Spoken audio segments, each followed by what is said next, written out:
Number 17 by Louis Tracy. Part 2. Chapter 9. Sharp work. The American's easygoing badinage provided the best sort of tonic. Thaden laughed as he transferred the pistol from one pocket to the other. My motto is defense, not defiance, he said. I hope sincerely that I shall not be called on to shoot, or even threaten anyone. Using firearms, although for self-protection, is a very serious matter in this country. May I ask your name? Mine's Thaden. I live in those mansions we have just quitted, and I'm George T. Handyside, 21,097 Park Avenue, Chicago, was the answer. Is that your telephone number? No, sir. It's my home address. Well, Mr. Handyside, if ever I come to Chicago, I'll travel along Park Avenue and give you a call. How many days' journey are you from the center of the city? Say, Mr. Thaden, I'm real glad to make your acquaintance. I haven't been joshed in that way since I left the steamer. This little island of yours is all right as a beauty spot, but I do wish your people wouldn't carry such a grouch again life generally. Great Scott! It'll do em a heap of good to try a real chesty laugh occasionally. Tell me where I can drop across you in London later in the week, and I'll see if we can't find a smile somewhere. The American scribbled the name of a Strand hotel on a card, which Thaden disposed in his pocketbook, at the same time producing one of his own cards. You'll hear from me, he said. Now, Mr. Handyside, pardon me for the next few minutes. I have to write telegrams. The first was to Forbes, addressed in duplicate to Old Broad Street and Fortescue Square. It ran, if this message is not qualified by another within a few minutes, I am in the 125 train for Eastbourne. Then to Winter. Young lady summoned to Eastbourne by telegram stating that her mother is ill. Suspect the message as bogus and emanating from YM. See Furneaux. He will explain. I'm hoping to travel by same train. If disappointed, will wire again immediately. Thaden. He read each slip carefully, to make sure that the phraseology was clear. The speed at which the cab was traveling rendered his handwriting somewhat illegible, but he thought he saw a means of circumventing that difficulty. Which place are you going? He inquired of his unexpected companion. To a place called Sutton. What time does your train leave? Guess it's about 1:30. You have 5 more minutes at your disposal than I have. Will you hand in these 3 messages at the telegraph office? I'll read them to you, in case the counter-clerk is doubtful about any of my words. Sure thing, Mr. Thaden. You've interested me. I don't care a row of beans if I drop out Sutton altogether. I'm greatly obliged, but that is not necessary. You'll have loads of time. We're in the park already, and our driver has a clear run to Victoria.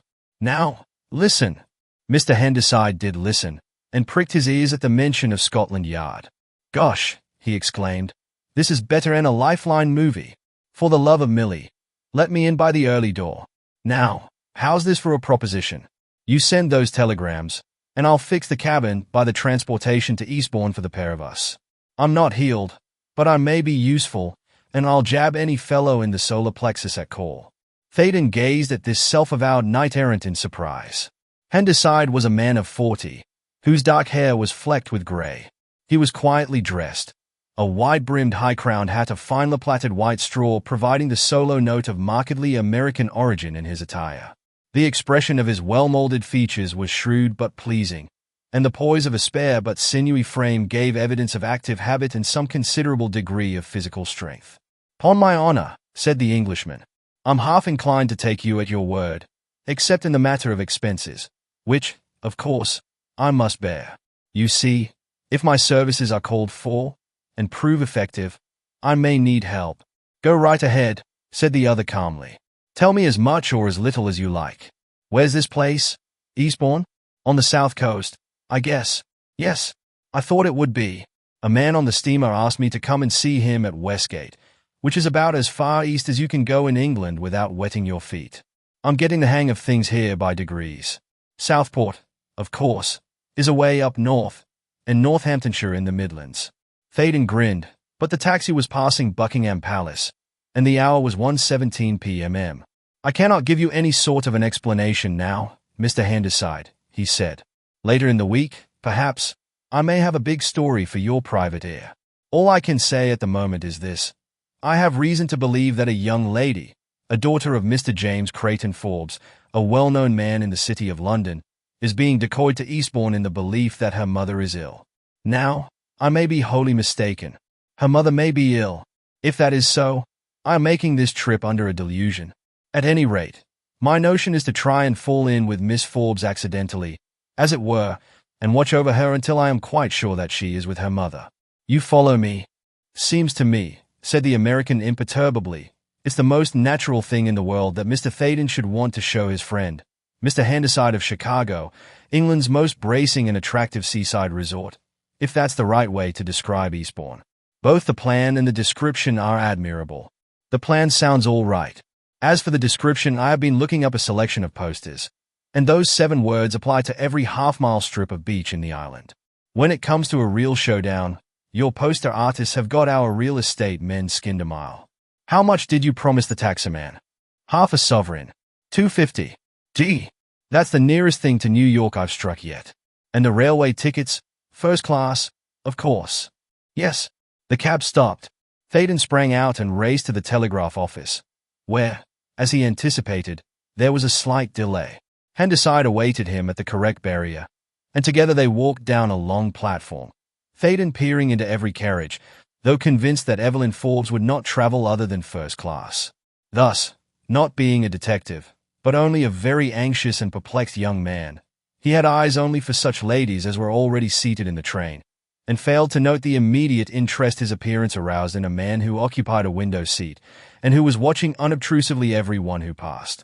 Oddly enough, after the first wondering glance, this observer was more closely taken up with Handyside.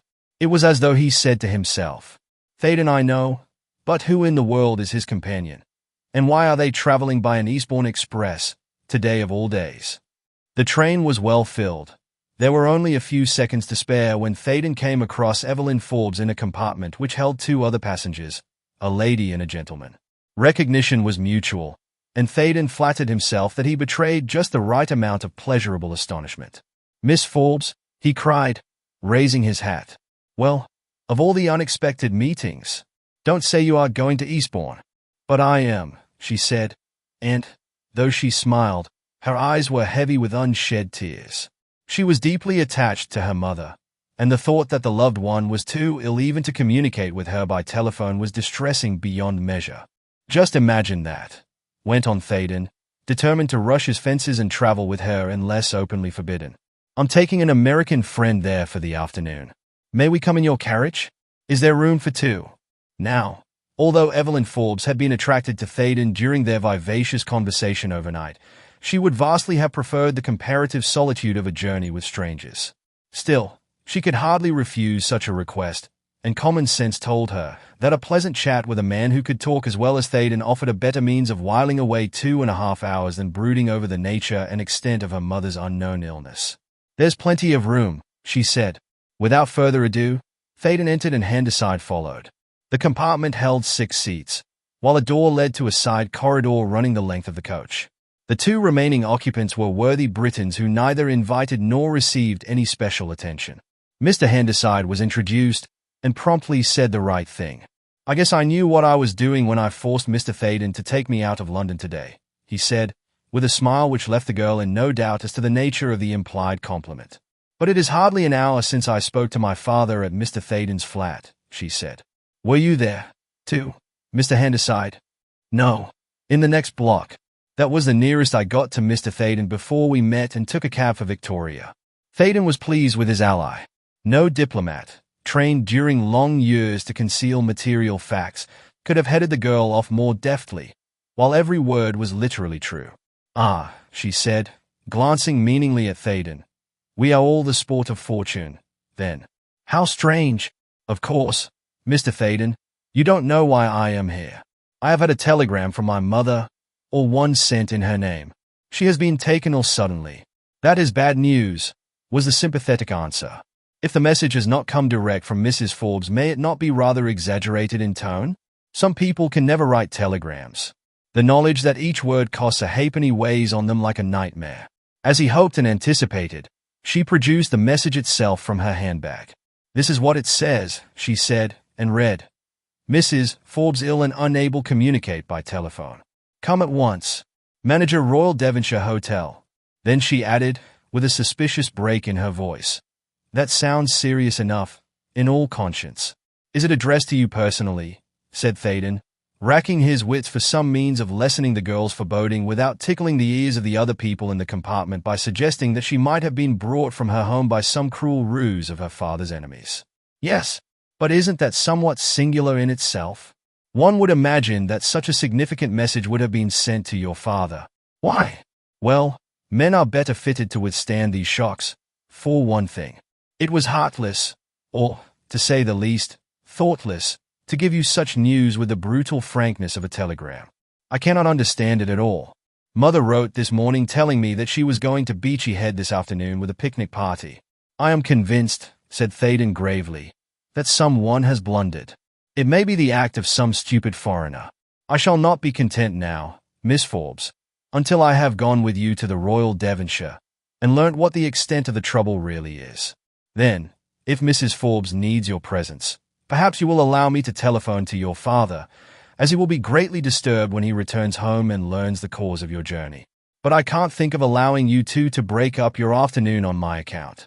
I'm sure, when we reach Eastbourne, I shall see an array of golf clubs among your luggage." "No," smiled Thaden. "My friend here refuses to play until he has seen something of the country. He knows that the golfer's vision is bounded by the nearest bunker."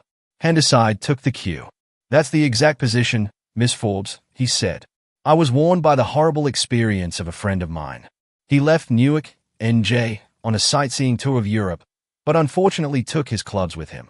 Now, if you ask him what he thought of Westminster Abbey or the Wye Valley, he tells you he hadn't time to look 'em up, but that the 5th hole at Sandwich is a corker, while the 13th at St. Andrews has been known to restore the faculty of speech to a dumb man. You see, some poor mute had either to express his feelings or bust. Evidently Miss Evelyn Forbes would not be allowed to mope during the run to Eastbourne." As between Thaden and herself, the situation was curiously mixed. On the one hand, Thaden had now a remarkably close insight into the peril which threatened Forbes and each member of his family. The girl, on the other, knew well that her father was bound up in some way with the tragedy at number 17 Innismore Mansions. Nevertheless, an open discussion was out of the question, and the two accepted cheerfully the limitations imposed by circumstances, so that the strangers in the compartment little suspected what grave issues lay behind an apparently casual meeting between a pretty girl and two men that summer's afternoon in the Eastbourne Express. The American played his part admirably. When not passing some caustically humorous comment on British ways and manners, he was being even more critical of his fellow countrymen. As he himself put it, he guessed New York society was mighty like London society with the head cut off, and proved his contention with many wise saws and modern instances. Thus the journey south passed pleasantly enough. When they alighted, the girl reverted to the topic uppermost in her mind. "You gentlemen will have to look after your luggage," she said. "I'm sure you will forgive me if I hurry to the hotel. If you come there, Mr. Thaden, I'll take care that I see you at once. It is exceedingly kind of you to bother with my affairs." But Thaden had a scheme ready, having foreseen this very difficulty. "Mr. Handyside will attend to everything," he said glibly. "Please let me come with you. I shan't have a moment's peace until assured that Mrs. Forbes is suffering from little more than a slight indisposition." Evelyn looked puzzled, but was willing to agree to anything so long as she reached her mother quickly. Handyside, too, made matters easy by lifting his hat and walking off in the direction of the luggage van. "Well," she said, "I really don't care what happens if only I lose no time." Suiting the action to the word, she hurried toward the exit, and was murmuring something that sounded like an apology for her seeming brusqueness as they passed the ticket collector. Here a momentary difficulty arose. Thaden had forgotten to ask Handyside for his ticket. The girl, of course, had her own ticket, but her companion was not allowed to pass the barrier. He began an explanation to which a busy official paid no heed. In desperation, he produced a sovereign and his card. "Here," he said, "you can hold this as a guarantee that my ticket will be given up. This lady has been called to the bedside of her mother, who is said to be dangerously ill, and I simply must be allowed to take her to the Royal Devonshire Hotel." Luckily, the railway man had the wit to see that this earnest-eyed passenger was speaking the truth. "That's all right, sir," he said. "We have to be very particular about tickets, you know." Evelyn Forbes was a few yards in advance and impatiently awaiting her escort, when a gentleman approached and spoke to her. "Miss Forbes," I believe, he said, raising his hat. Yes, she answered breathlessly, because the man's garb suggested, before he uttered another syllable, that he was a doctor. He had a curiously foreign aspect, and spoke with a pronounced lisp. I am assistant to Dr. Sinnott, he said, and he has sent me to take you to the hotel. This is his car. Will you come? Quick. He pointed to a smart limousine drawn up near the exit, and, in his eagerness to be polite, almost pushed the girl toward the open door. Insensibly, she resisted, and turned to explain matters to Thaden, who had just placated the Cerberus at the gate, and was running all to her. Mr. Thaden, she began. There is no time to wave, I after you, said Dr. Sinnott's assistant imperatively. At that instant Thaden came up. His temper was ruffled, and he did not scrutinize the doctor's appearance as closely as might be looked for in one who was actually on his guard against foul play. What is it now? He asked. This gentleman has been sent by Dr. Sinnott to take me to the hotel, said Evelyn. Now, Mr. Thaden, perhaps it will be better that you wait for Mr. Henderside and come on at your leisure. I'm a stiff-necked person, said Thaden, trying to smile unconcernedly. I've made up my mind to see you safely to your destination, and I refuse to leave you on any account. I am sure the doctor will let me sit beside the chauffeur. Then, for the first time, he glanced at the newcomer, and was almost stupefied to discover that the man, despite his faultless professional attire, was a Chinaman. Moreover, this Chinaman bore a livid scar down the left side of his face, and his eyes were set horizontally, a sure sign of Manchu descent, because all southern Chinese have the oblique Mongolian eye. Though prepared for treachery of some kind, the very simplicity of this scheme almost disconcerted him, and he blurted out the first words that rose to his lips. Is your name Wang Li Fu? Half unconsciously, a hand dropped to the pocket containing the revolver. For answer, he was struck a violent blow in the throat and sent sprawling. The attack was so sudden that he was nearly unprepared for it. Nearly, not quite, because a flicker of baffled spite in the dark eyes gave him the ghost of a warning. It was fortunate that he saved himself by a slight backward flinching, since he learnt subsequently that his assailant was a master of jiu-jitsu, and that vicious blow was intended to paralyze the nerves which cluster around the cricoid cartilage. Had he received the punch in its full force, he would at least have been disabled for the remainder of the day, while there was some chance of the injury proving fatal. The Chinaman instantly seized the terrified girl in an irresistible grip and was about to thrust her into the automobile when a big, burly man flung himself into the fray and collared the desperado by neck and arm. "Stop that," he said authoritatively. "Let go that young lady or I'll shake the life out of you." By this time Thaden was on his feet again, and rushing to the assistance of Chief Inspector Winter, who seemed to have miraculously dropped from the skies at the right moment.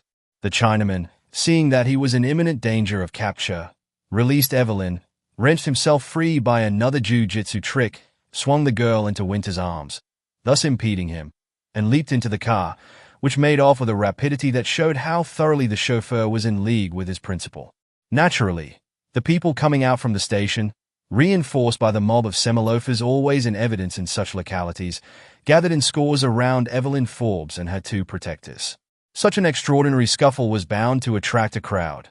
Few had seen the commencement of the fray, because nothing could be more usual and commonplace in a fashionable place like Eastbourne than the sight of a frock-coated and top-hatted gentleman handing a well-dressed lady into a motor car. The first general intimation of something bizarre and sensational was provided by Thaden's fall.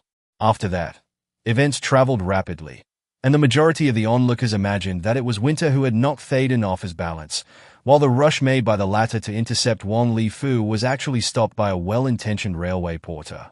Worst of all, Thaden was quite unable to speak. He indulged in valiant pantomime, and Winter fully understood that the Chinaman's escape should be prevented at all hazards. But the chief inspector accepted the inevitable. The limousine was equipped with a powerful engine, and the only vehicles available for pursuit were some ancient horse-drawn cabs. He noted the number on the identification plate, and that was the limit of his resources for the moment. Moreover, Evelyn Forbes, finding herself clutched tightly by a tall, stout man whom she had never seen before, was rather more indignant than hurt. Disengaging herself from the detective's hands, she looked to Thaden for an explanation. "Has everybody suddenly gone mad?" she said vehemently. "What is the meaning of this? Did you know who that man was? And why did he try to force me into the car?" Thaden, slowly regaining his breath, stammered brokenly that he would make things clear in a minute or so. Then he gasped to Winter. "That is Wong Li Fu, the man wanted, at number 17. We'll get him all right," was the grimly curt answer. "Meanwhile, are you and Miss Forbes going to the hotel?" Hardly less surprising than Winter's appearance on the scene was his seeming knowledge of the purpose of their journey. "We must get out of this," he went on, gazing around wrathfully at the ring of curious faces. "Eh, you," he cried, singling out a policeman who was forcing a passage through the crowd. "Clear away this mob and get us a cab." The policeman seemed inclined to resent the masterful directions, but a word whispered in his ear when he reached Winter acted like magic, and he soon had the gapers scattered. A cab was called, and Evelyn Forbes was already inside when Thaden remembered the American. He looked around, but could see nothing of him. "Where is Mr. Handyside?" he said, still finding a good deal of difficulty in articulating his words. "Is that the man who came with you from London?" inquired Winter. "Yes, an American. Well, he may have been scared and made a beeline for the States. He is not anywhere in sight." "Oh, please, Mr. Thaden, do let us go to the hotel," pleaded Evelyn. She was pale and yielding to reaction after the excitement of the fracas. Unwillingly, since he was certain now that there was absolutely no ground for the girl's alarm on her mother's account. At any rate, so far as illness was concerned, Thaden entered the cab, and Winter followed. "The first thing to do," said the chief inspector, when they were en route, "is to assure this young lady, whom I take to be Miss Forbes, that she has probably been brought to Eastbourne by a lying telegram, and that her mother is quite well in health. Secondly, why should Wong Li Fu be described as the man wanted in the Innismore Mansions inquiry? And, thirdly, how does Mr. Handyside come into the picture?" "I can't talk just yet," wheezed Thaden hoarsely. "In a few minutes, I'll tell you everything." Evelyn had not realized earlier that her self-appointed champion had been seriously hurt. She was deeply concerned and wanted to take him straight to the nearest doctor. But he smiled and essayed to calm her fears by whispering that he would soon be fully recovered. It was pleasant to know that he had succeeded in rescuing her from some indefinable though none the less deadly peril.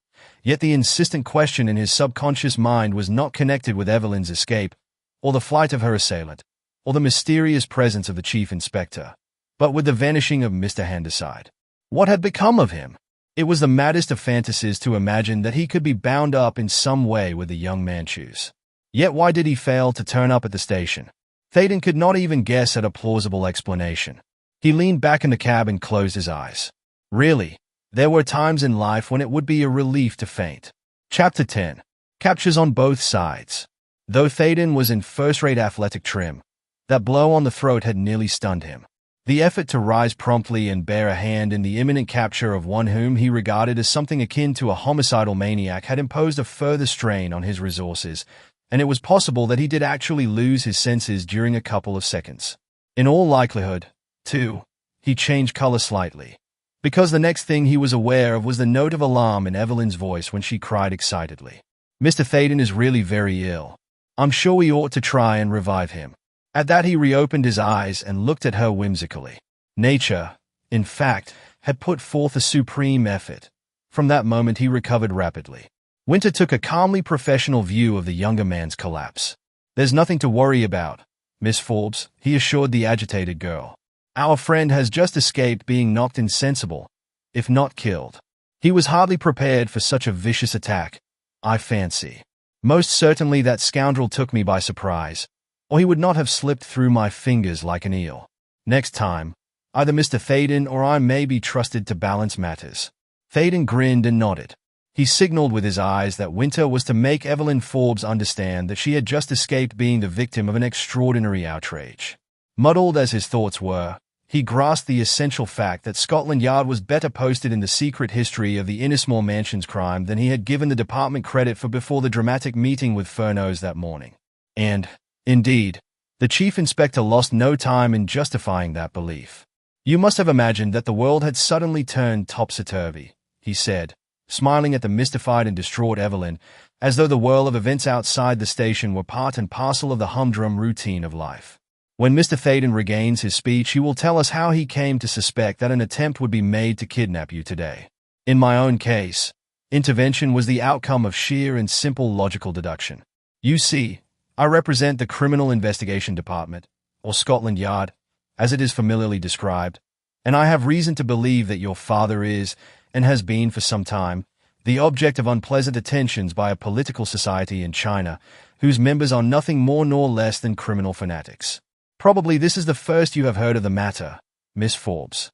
Your father would wish, no doubt, to keep any such disquieting knowledge from you and your mother. But the policy of concealment must cease now. Today's daring attack is a warning. Other efforts may be forthcoming. If you are to be protected efficiently, the police must have your loyal cooperation. I admit candidly that I myself, with all my experience, was taken off my guard a few minutes ago. If Mr. Thaden had not delayed that Chinaman, whose name he has got hold of from Mr. Forbes, I don't think I could have reached you in time. Is that the meaning of the little ivory skull which my father received at breakfast this morning? Said Evelyn, breathlessly. Winter's eyes twinkled. No question could have thrown a more vivid light into the somber depths of a crime which promised to transcend in interest and importance any similar occurrence in Great Britain during the previous decade. Doubtless, he said. Of course, I have not yet seen Mr. Forbes, but we have a mine of information here, and he laid a friendly hand on Thaden's arm.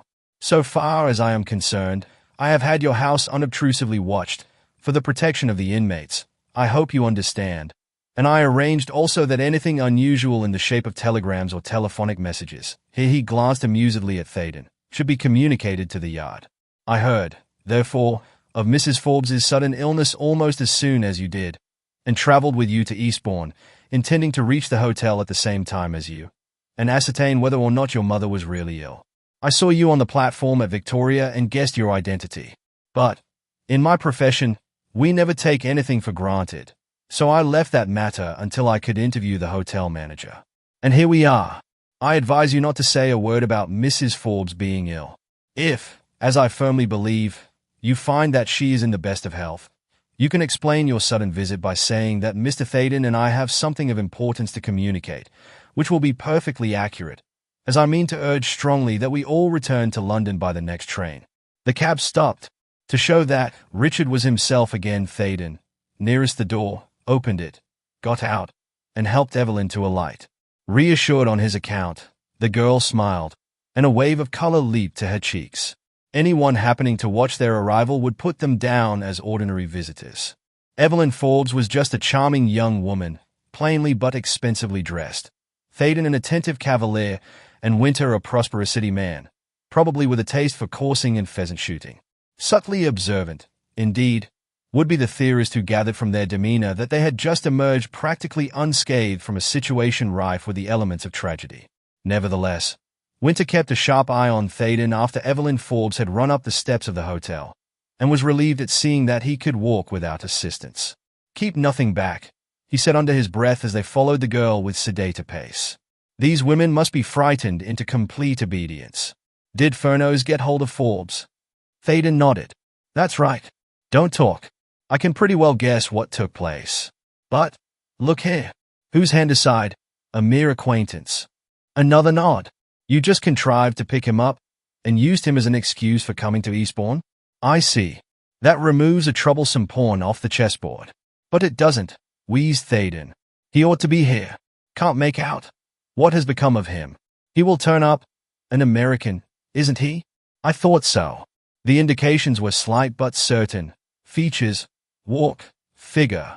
You can buy clothes, but the genuine citizen of God's own country is as distinct a type as a Highlander, all wool and a yard wide. Inside the hotel, they came on Evelyn Forbes talking to the manager. She hailed them at once. Mother has gone to Beachy Head, she cried. She and her friends are expected home about 6 o'clock. Shall we have some tea? There is no use in following her. She will be starting back before we could get there. Mrs. Forbes is quite well, I hope, put in Winter, casually.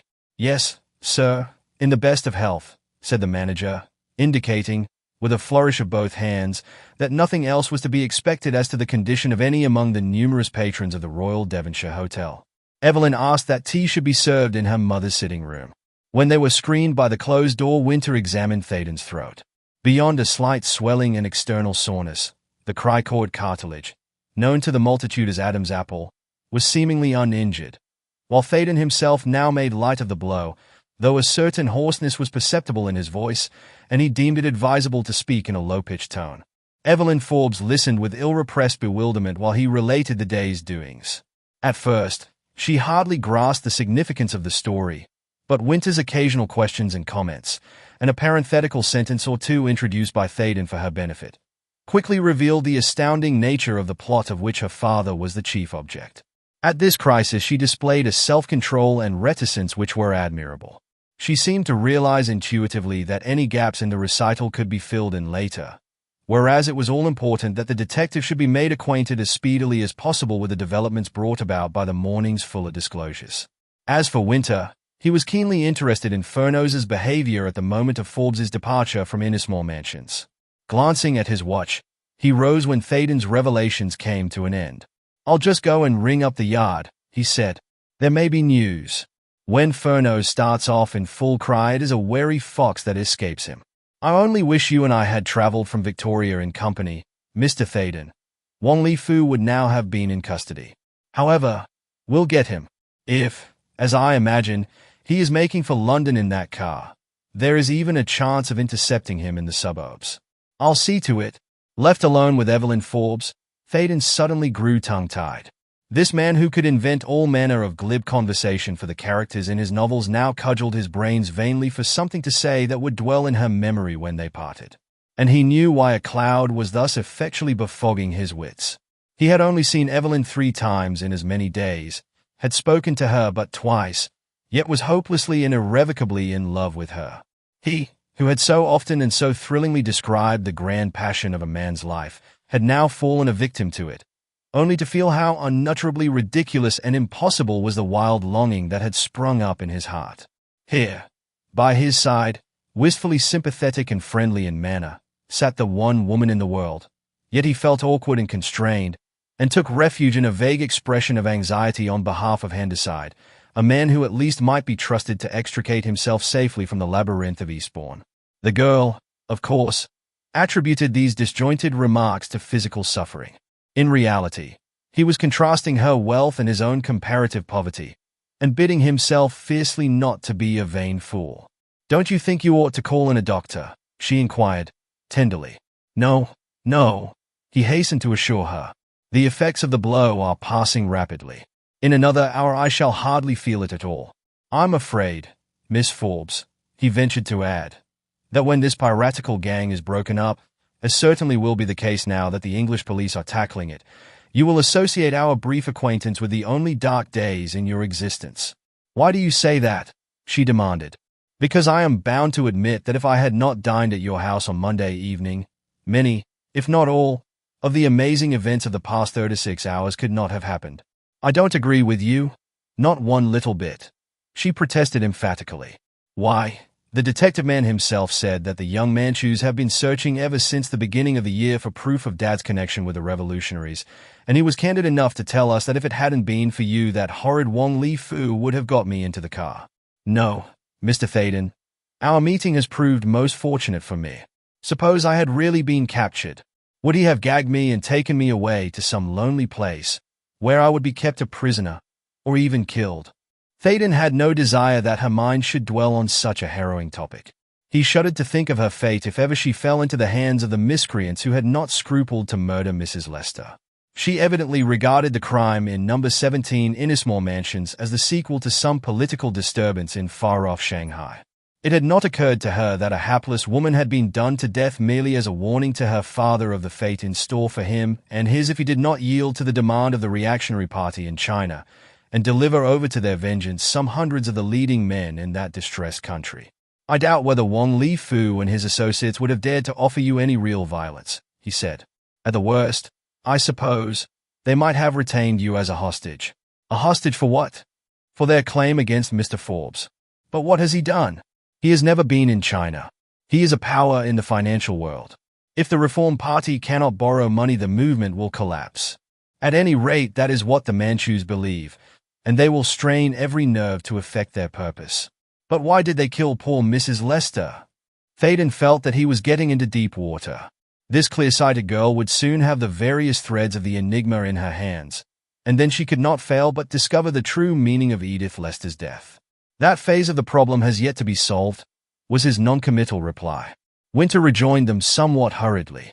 He looked puzzled and rather irritated. Furneaux has made an arrest, he said. A Chinaman, described as Len Shu, is lodged in the cells at Bow Street, on a charge of being concerned in the Innismore Mansion's murder. Furneaux is out, and that is all they know at the Yard. What I cannot understand is why no inquiry has been made by telephone or otherwise concerning Miss Forbes's flight to Eastbourne. The words had hardly left his mouth when the bell of a telephone on the table jangled. The coincidence was so peculiar that Winter laughed. Some other person shares my opinion, I fancy, he said. May I answer, Miss Forbes? Please do, said the girl, and the chief inspector lifted the receiver from its hook. Trunk call from London. You're through, announced the hotel operator. After a slight pause, an agitated voice said, Is that you, Evelyn? Miss Forbes is here, said Winter. Who is speaking? Her father, was the reply. Oh, I'm Chief Inspector Winter of Scotland Yard. Your daughter is quite safe, Mr. Forbes. Mr. Thaden and I accompanied her from London. She will speak to you in an instant. Would you mind telling me what happened at 1 o'clock, when my colleague, Mr. Furneaux, jumped onto your car and went in pursuit of someone? First, is Mrs. Forbes there, too? She is out with a picnic party on Beachy Head. We expect her back before 6 o'clock. I propose bringing her and Miss Forbes to London tonight. They will be safer in your house than in Eastbourne, as you will probably agree when you hear what a narrow escape your daughter had this afternoon from being kidnapped by Wang Li Fu. Great heavens! Evelyn in danger from that scoundrel. Yes, but all is well, believe me.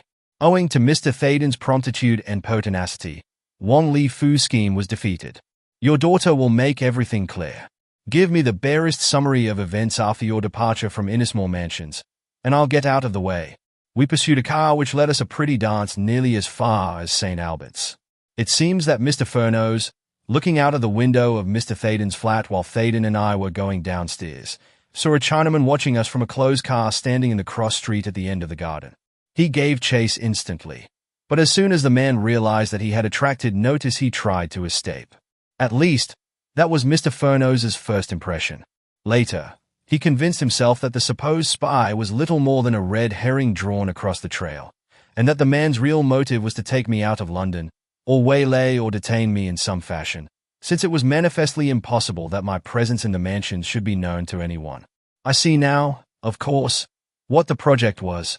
If, as I gather from you, an attempt was to be made to capture my daughter on arriving at Eastbourne, it was all important for the conspirators that I should not know of her absence from home until after the arrival of the train, so that I could not communicate with the hotel and take measures to protect her. But that explanation was hidden from Mr. Furneaux, and the first glimpse of it vouchsafed to me was when I reached my office and was horrified to learn that she had gone away without my knowledge. However, in a desperate matter like this, I must not waste time by describing my agony and foreboding. As I have said, by some phenomenal method of reasoning beyond my comprehension, Mr. Furneaux did arrive at a sound conclusion. I suppose he was alive to the ridiculous aimlessness of the race across country. My car is powerful and speedy, but the Chinaman had a thoroughly up-to-date conveyance, too, and drove without paying the least heed to traffic conditions. There was only one man. Then, yes, didn't I make that clear? Perhaps not, but there can hardly be any doubt that this fellow was alone, and acting as a sort of scout or vedette. We had the utmost difficulty in following him along Oxford Street, and I am sure that my chauffeur has been reported by a score of constables on point duty for exceeding the speed limit and disregarding signals to halt. To come to the material facts, the chase took us up the Edgware Road. We tore along at a tremendous rate after passing the Welsh Harp. Overhaul the fellow we could not, until on the outskirts of St. Albans, when he deliberately slowed up, as though to allow us to pass. Mr. Furneaux flew at him like a terrier grappling a rat, but the man made no resistance. He is undoubtedly a Chinaman, though attired in a chauffeur's livery, and he could handle a car in first-rate style, too. His pidgin English was difficult to understand, and Mr. Furneaux shared my view that he did not try to render himself intelligible. We gathered that he was obeying his master's orders in trying the car, a new one, before purchase, but Furneaux bundled him off to the nearest police station, borrowed handcuffs and brought him back to London, leaving the car in a garage at St. Albert's. That is a bald but accurate summary of the facts. I dropped Mr. Furneaux and his prisoner at Bow Street and was on the way to my city office, when I suddenly felt faint for want of food, as I ate hardly any breakfast this morning, and only drank a cup of coffee in Mr. Thaden's place. So I returned to the Carlton, where I met a friend, a business associate, who remained for a chat while I had a meal. This trivial accident prevented me from telephoning to my house, though, naturally, I had no misgivings as to my daughter's well-being. Even then I was detained unduly, because my friend and I went to another office in the city, and 2 more hours elapsed before I reached my own place. Then, and not until then, did I hear of Evelyn's journey and its cause. "Thank you, Mr. Forbes," said Winter quietly. "We seem to have made a forward move today.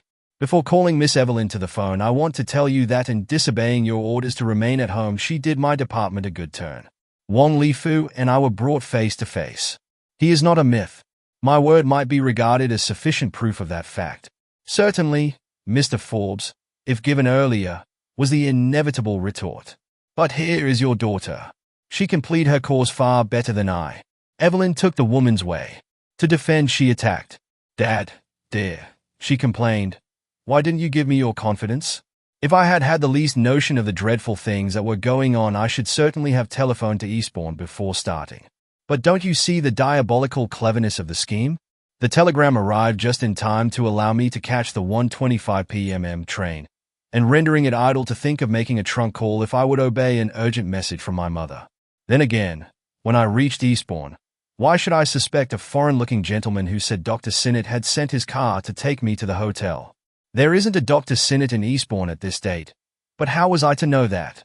Of course, both you and I have suffered a good deal, each in a different way, but all is well that ends well, and I shall have such a lot to tell you when we meet tonight." "What time?" "I don't know yet. I'll wire or phone when Mother returns and we settle about the train. Goodbye, darling. So you don't go anywhere alone until I come back." For some reason Winter's manner was not so placid as usual. He looked so obviously perplexed and troubled that Thaden, searching for a cause, suddenly remembered that the chief inspector was a great smoker. "Won't you have a cigar?" he said. "That is, unless Miss Forbes has any objections." "Me?" cried the girl. "I don't object in the least." But the Royal Devonshire Hotel's best Havana did not wholly banish the frown from Winter's forehead. More than once he glanced at his watch and consulted a timetable. At last he voiced one of his anxieties. "What can have become of that American?" he said. "He knew what hotel you were making for." "Oh, yes," cried the others in chorus. They laughed. Quite a cheerful air possessed 2 members of the little party, at any rate. "Perhaps he has forgotten the name," went on Evelyn. "Americans never forget the names of hotels, or railway stations, or steamers," said Winter. "The average Englishman can tell you what will win the Derby, but the average American will be a good deal more accurate concerning next Saturday's mail steamer. So, I frankly confess it, that man's prolonged absence supplies a riddle which I can't answer. What do you say if we give a look along the front? He may be shy, though I told the hall porter that any inquirer was to be shown up at once." No, Mr. Handyside was not to be seen on Eastbourne's spacious marine promenade.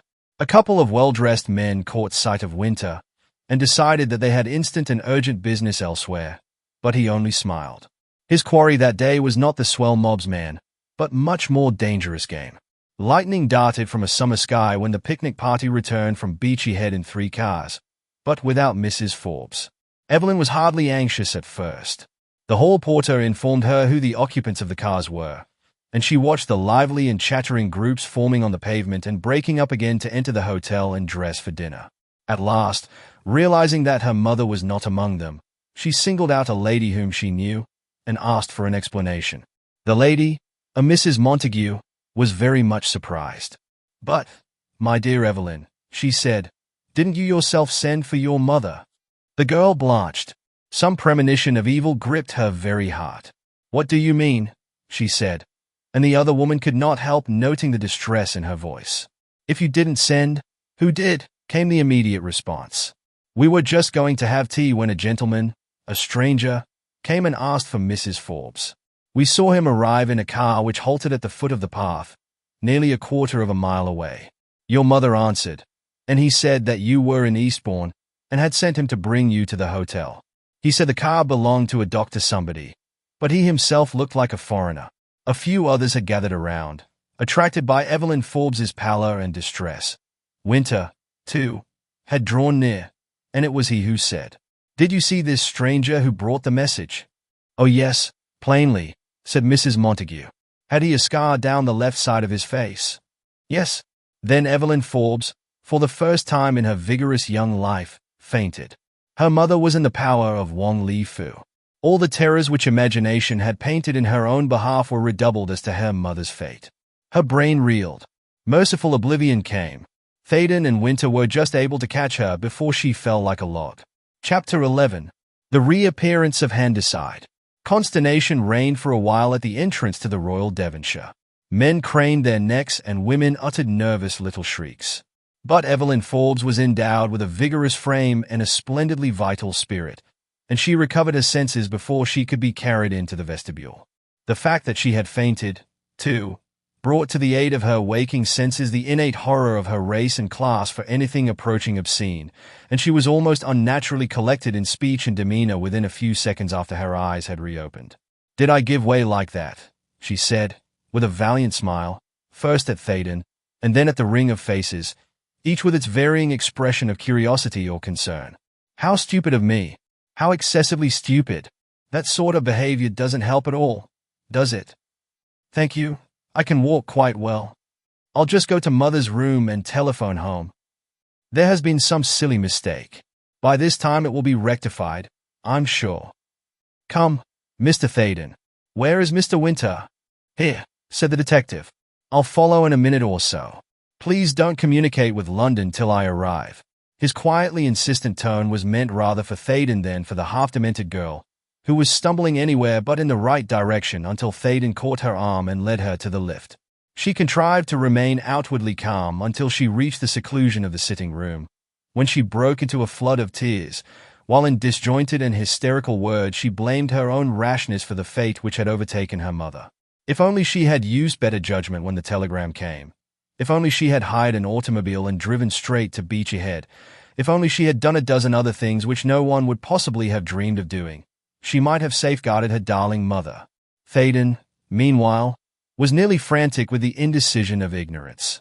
Never had he felt so helpless, so utterly childish and unhinged in the face of disaster. He had heard that it was good for a woman to be allowed to cry when overwhelmed with misery. Again, he remembered reading somewhere that the feminine temperament should not be allowed to yield to a too tempestuous grief, or the delicate and finely balanced female organism might suffer irreparable injury. Should she be given water or a stimulant? Should one leave her alone or endeavor to soothe her? Heaven only knew. He didn't. So he did exactly what any devout and despairing lover might be expected to do, put an arm around her shoulders, and murmured a frenzied assurance of his willingness to die several times, and vanquish a horde of young Manchus in the process, ere she could be allowed to endure one needless hour of distress on her mother's account. Somehow, this sort of nonsense was helpful. The girl raised her swimming eyes to his. She placed two appealing hands on his shoulders and said brokenly, "Mr. Thaden, I am ready to trust you, next to my own father. Where shall we go? What can we do? I'll come with you, anywhere. Only, my dear one must be rescued." He believed afterwards that he answered her by a kiss. He was not certain. The delirium of the moment was such that he could never recall its words or acts with that precision which a well-regulated mind should display even under the stress of intense emotion. In any event, the crisis was interrupted by the clamor of the telephone bell. Withdrawing from what was perilously near an embrace, so colorable an imitation of the real thing that Winter, entering at that instant, could make no distinction, and was secretly amazed at these strenuous methods of consoling the lady, Thaden lifted the receiver, and heard as one in a trance the telephone operator's conventional announcement. "Trunk call from Croydon. You're through." "Who is it?" demanded the chief inspector gruffly. Even he, veteran fighter in the unceasing battle between the law and the malefactor, was feeling the strain of the Homeric struggle ushered in by the death of Edith Lester. "I don't know yet," Thaden managed to say collectedly. "Someone from Croydon. Been close. You'll hear." A quiet, drawling voice reached them, the vibrating wire lending its measured accents a metallic accuracy. "That you, Mr. Thaden?" "Why, it's Mr. Handicide." "Yes, I'm here.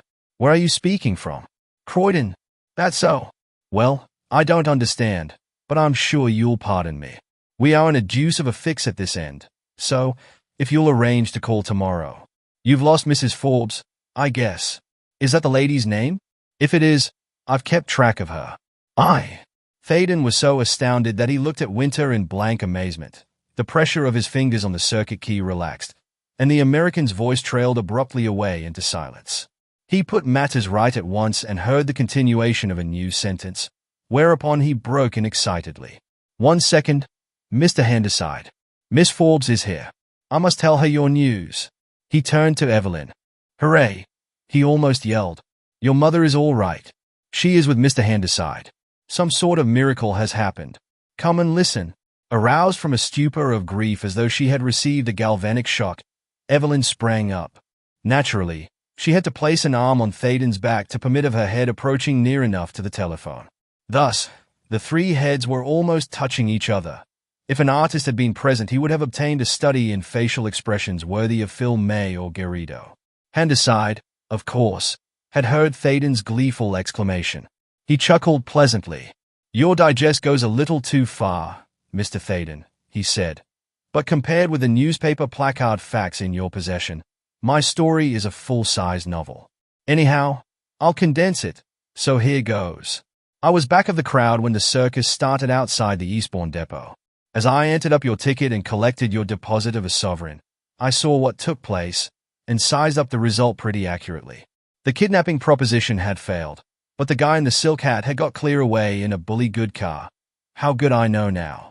It seemed to me that, next to rescuing that charming young lady, it was important something should be known about the thug who wanted to carry her off. And, when my eyes lit on a workman-like motor bicycle with a sidecar rig standing close to the curb, and well clear of the arena, said I to myself, George T. Handyside, this is where you take a flyer, and maybe Illinois will score one. The man who owned the outfit was watching the commotion when I dug him in the ribs. Take me after that car, I said, and I'll pay you $1 a mile with £5 on account if it's only a 100 yards. I pressed a note into his hand, and, say, you Britishers wake up all right when you see real money. We were doing 30 per in less than 10 seconds. No car on 4 wheels can lose any decent motorcycle on a switchback track. And Jackson, the owner of this one, says it's good enough for 60 on a fair stretch of road. Anyhow, we held the thug dead easy, but didn't press him any, as I had no call to butt in, had I? Mr. Handyside, said Thaden, I won't waste time now by telling you how grateful we all are. Get on with the knitting. Sir, I've had the time of my life, a rip-snorting movie, with George T. on the film from A to Z. No. Go away. Exchange. I'm renting this line for the next quarter of an hour. Well, we made a beeline for Beachy Head, so Jackson told me, and, when the automobile pulled up, we got under a hedge and I did a bit of scout work on my feet. I saw Silk Hat pick out a lady from a bunch of people who seemed to be taking the view with sandwiches, and it was simple as falling off a log to follow the position of affairs, Silk Hat urging lady to come with him, lady astonished, not able to size up exact bearings of the yarn, but finally yielding. Now, if Miss Forbes hadn't told us that her mother had written saying she was going to Beachy Head with a picnic party this afternoon, I would have gotten off at the wrong address, because I could hardly have failed to believe that Silk Hat was picking up a female accomplice.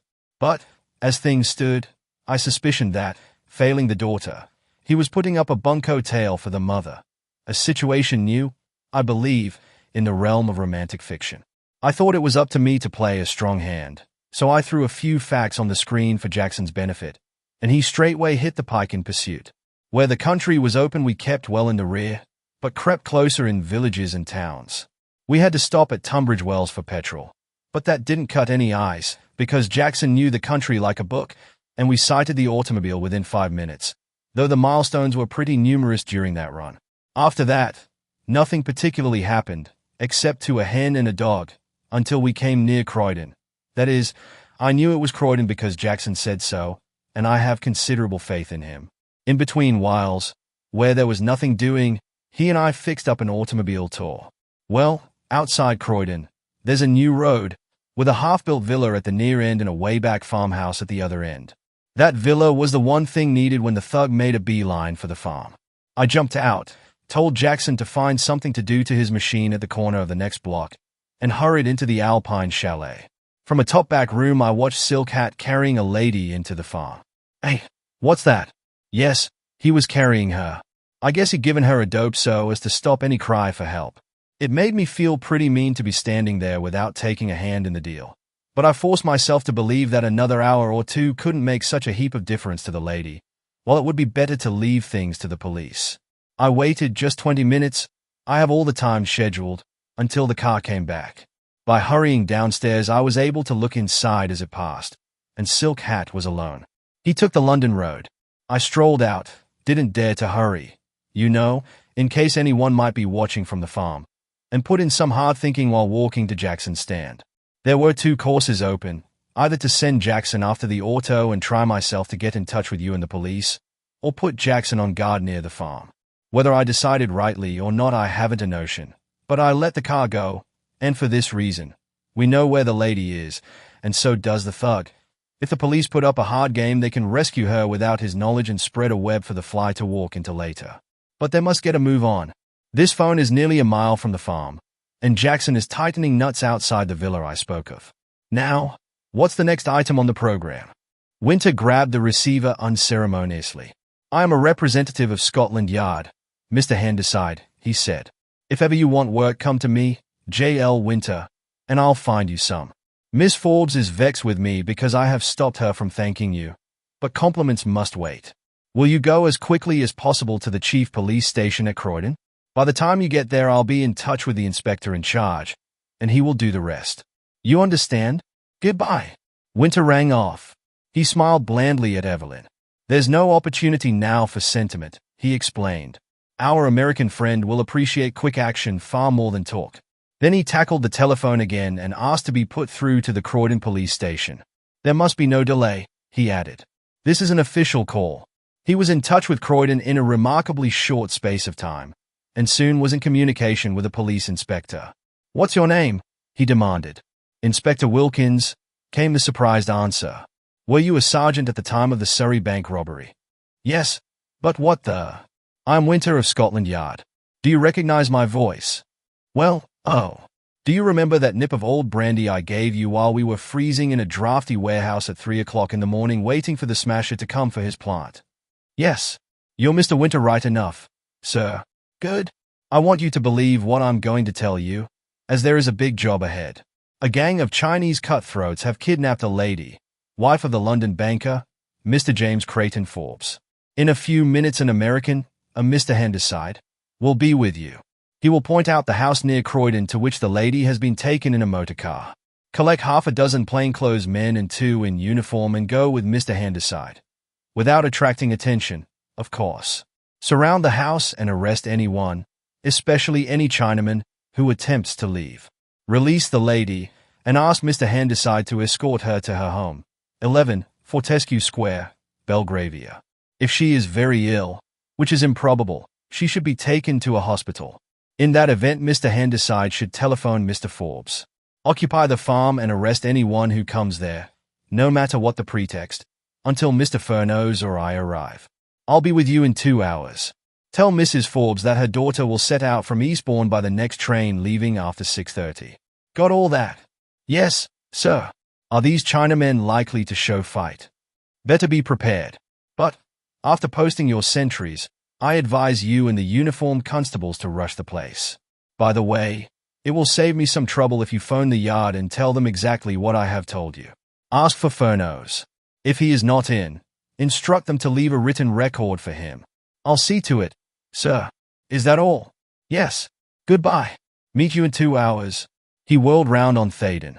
Tell the manager to supply at once the best car to be had in Eastbourne for love or money, he said. I want something that is sure to go and go fast. The chief inspector, with full steam up, was energy personified.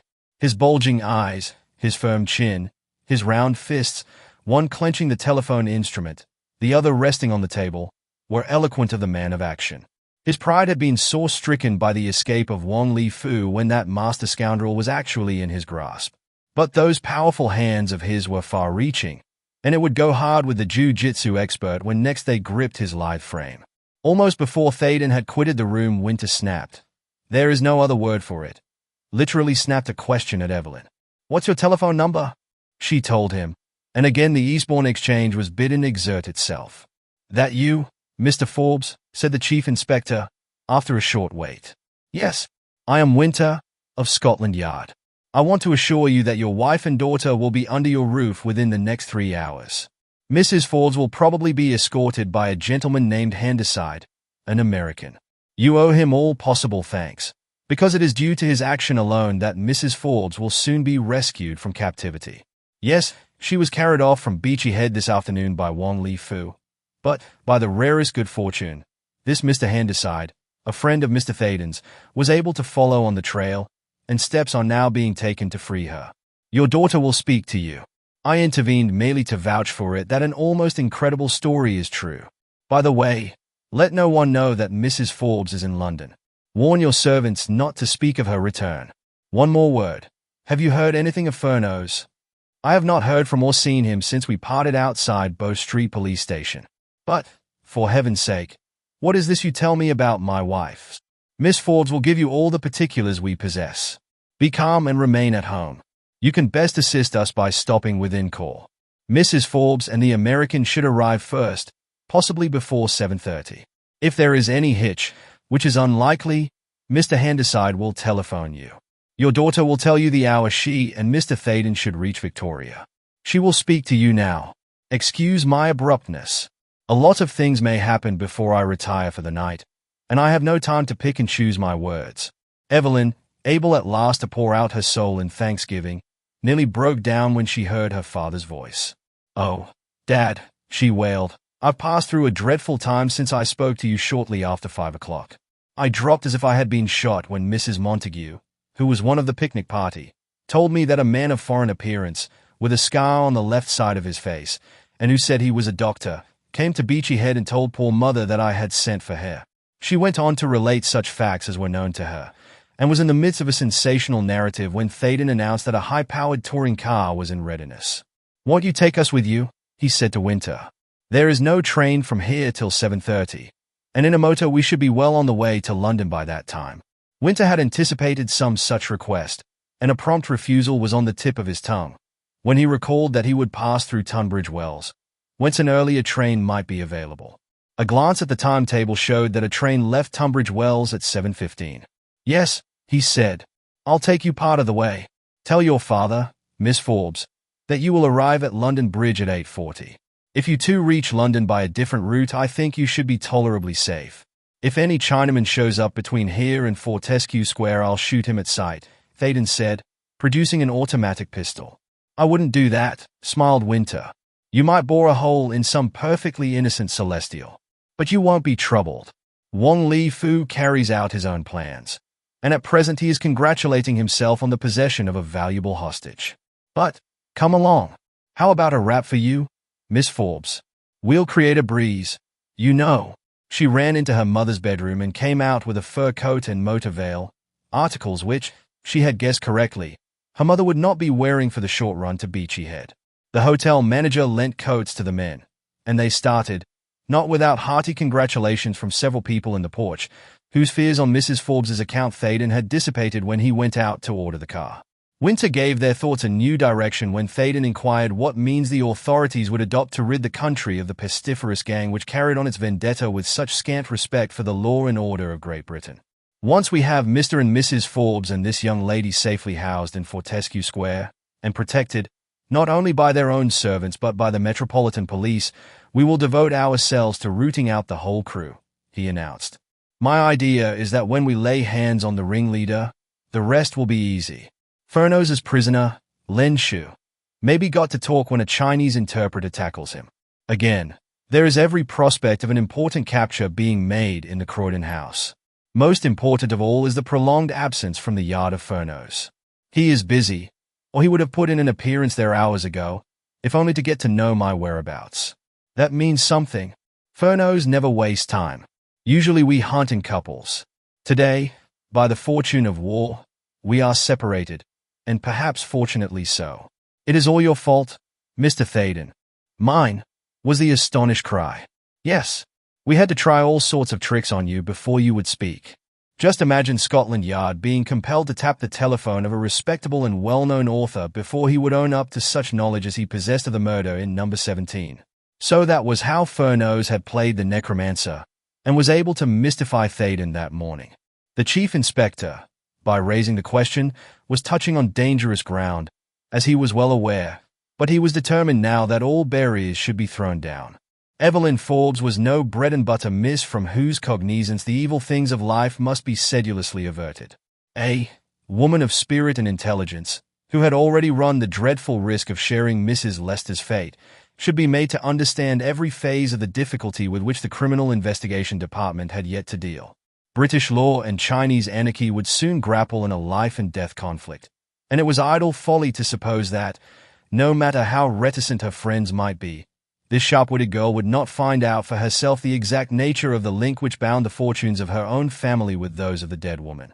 Thaden tried to pass off the detective's retort with a careless laugh, but Evelyn reverted to the topic when they were seated in the London-bound train after winter had dropped them at Tunbridge Wells station.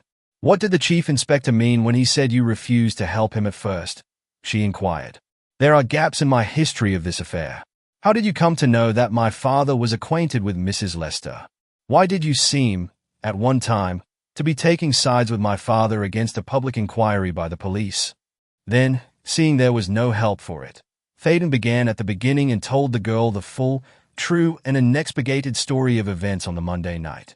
Once or twice, when he hinted at the cause of his otherwise inexplicable actions, which, quite obviously, lay in his interest in the girl herself, she blushed a little and averted her eyes. But she listened in silence, and did not speak during many seconds after he had ceased. Then she simply murmured, "Poor Doodad! How worried he must have been, and how well he concealed it from me." After another pause, she added, "We are deeply in your debt, Mr. Thaden. When this ordeal is ended, and those horrid men have been put in prison or driven out of the country, our next difficulty will be to thank you adequately for what you have done. Surgeon Omori Ali quid. Even in life's pleasantest hours something bitter arises." Thaden was in the company of the woman he loved, yet no word of love could rise to his lips. In the first place, he dared not woo the daughter of a millionaire. In the second, were his suit even possible, he was far too honorable-minded to take immediate advantage of her disturbed state and the services he had undoubtedly rendered, and give the slightest hint of his passion. So he sighed and looked out of the window at a fast-flying vista of a Kentish hillside, and contented himself by saying, "For what little I have done, or attempted to do, I am already rewarded far beyond my wildest dreams." Even that was more than he meant to say. Glancing timidly at Evelyn to see whether or not she resented his words, he was astounded to find that she had blushed scarlet, and, in her turn, was absorbed in the landscape. Then he remembered that in the frenzy of the moment following the report of her mother's capture by Wang Li Fu, he had kissed her. Had he? Or had he not? If not, why not now?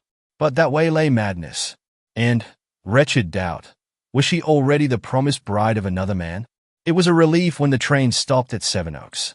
When it moved on again, they were normal young people once more, and discussed various features of the young Manchu's raid on society as though the extermination of political adversaries were a commonplace occurrence in modern England. At last, after a journey which lived long in their minds, since even a prosaic train may follow the path to Wonderland, they arrived at London Bridge, and hummed in a taxi through streets of gaunt warehouses until the light of Westminster flashed on a Thames veiled in the blue mystery of a summer gloaming. The cab had hardly halted outside the Fortescue Square mansion when the door was thrown wide, and Tomlinson appeared, flanked by two stalwart footmen. The butler's face was aglow with pleasure. "It's all right now you've come, Miss Evelyn," he said joyfully. "Mrs. Forbes arrived more than an hour ago." But Tomlinson was in error. He did not know what tribulations loomed already through the haze of the future, or he would have laid to heart the time-honored advice to venturesome travelers. Never hello till you're out of the wood. Chapter 12. No Surrender. Mrs. Forbes, a slim, elegant woman, looked as if she were her daughter's elder sister. Although driven by hay fever to the seaside regularly at the beginning of the London season, she was far from being a malade imaginaire. She did not go willingly. Each year she hoped against hope that the annoying ailment would not make itself felt, yet no sooner was the month of May well established than for 6 or 7 weeks she had either to drag her husband and daughter away from the metropolis or live by herself in some South Coast hotel. She had tried Brighton, whence Mr. Forbes could travel to the city, but soon discovered that the daily train journey was not good for his health. After that, she insisted on adopting the self-denying ordinance of leaving Evelyn with her father in the townhouse from the middle of May till the end of June, when all three went to the Highlands. She, of course, had not the remotest knowledge of the terrors threatening her household. A thunderbolt out of a summer sky would have astonished her less than the indignities she endured when haled away from Eastbourne in the luxurious car which Wang Li Fu had at his command. Thaden had been in the house nearly half an hour and was exchanging experiences with Forbes and Handyside. The latter, by virtue of his extraordinary share in the day's adventures, being admitted to the full confidence of the others, when Evelyn brought her mother into the library. "Here is someone who positively refuses to retire for the night until she has met you, Mr. Thaden," said the girl, radiant with joy and relief, now that the shadow of death had passed, apparently forever, leaving her dear ones unscathed. Mrs. Forbes, an aristocrat to the fingertips, greeted her guest with marked cordiality. "I have been living during the past few hours like one of the characters one sees in the fearsome little plays produced on the stage of the Grand Guignol in Paris," she said, gazing at him with frank brown eyes singularly like her daughter's. "But I have contrived to gather one definite impression among the whirl of things, and that is that were it not for Mr. Frank Thaden, my daughter and I would now be in as bad a predicament as two women could possibly face anywhere.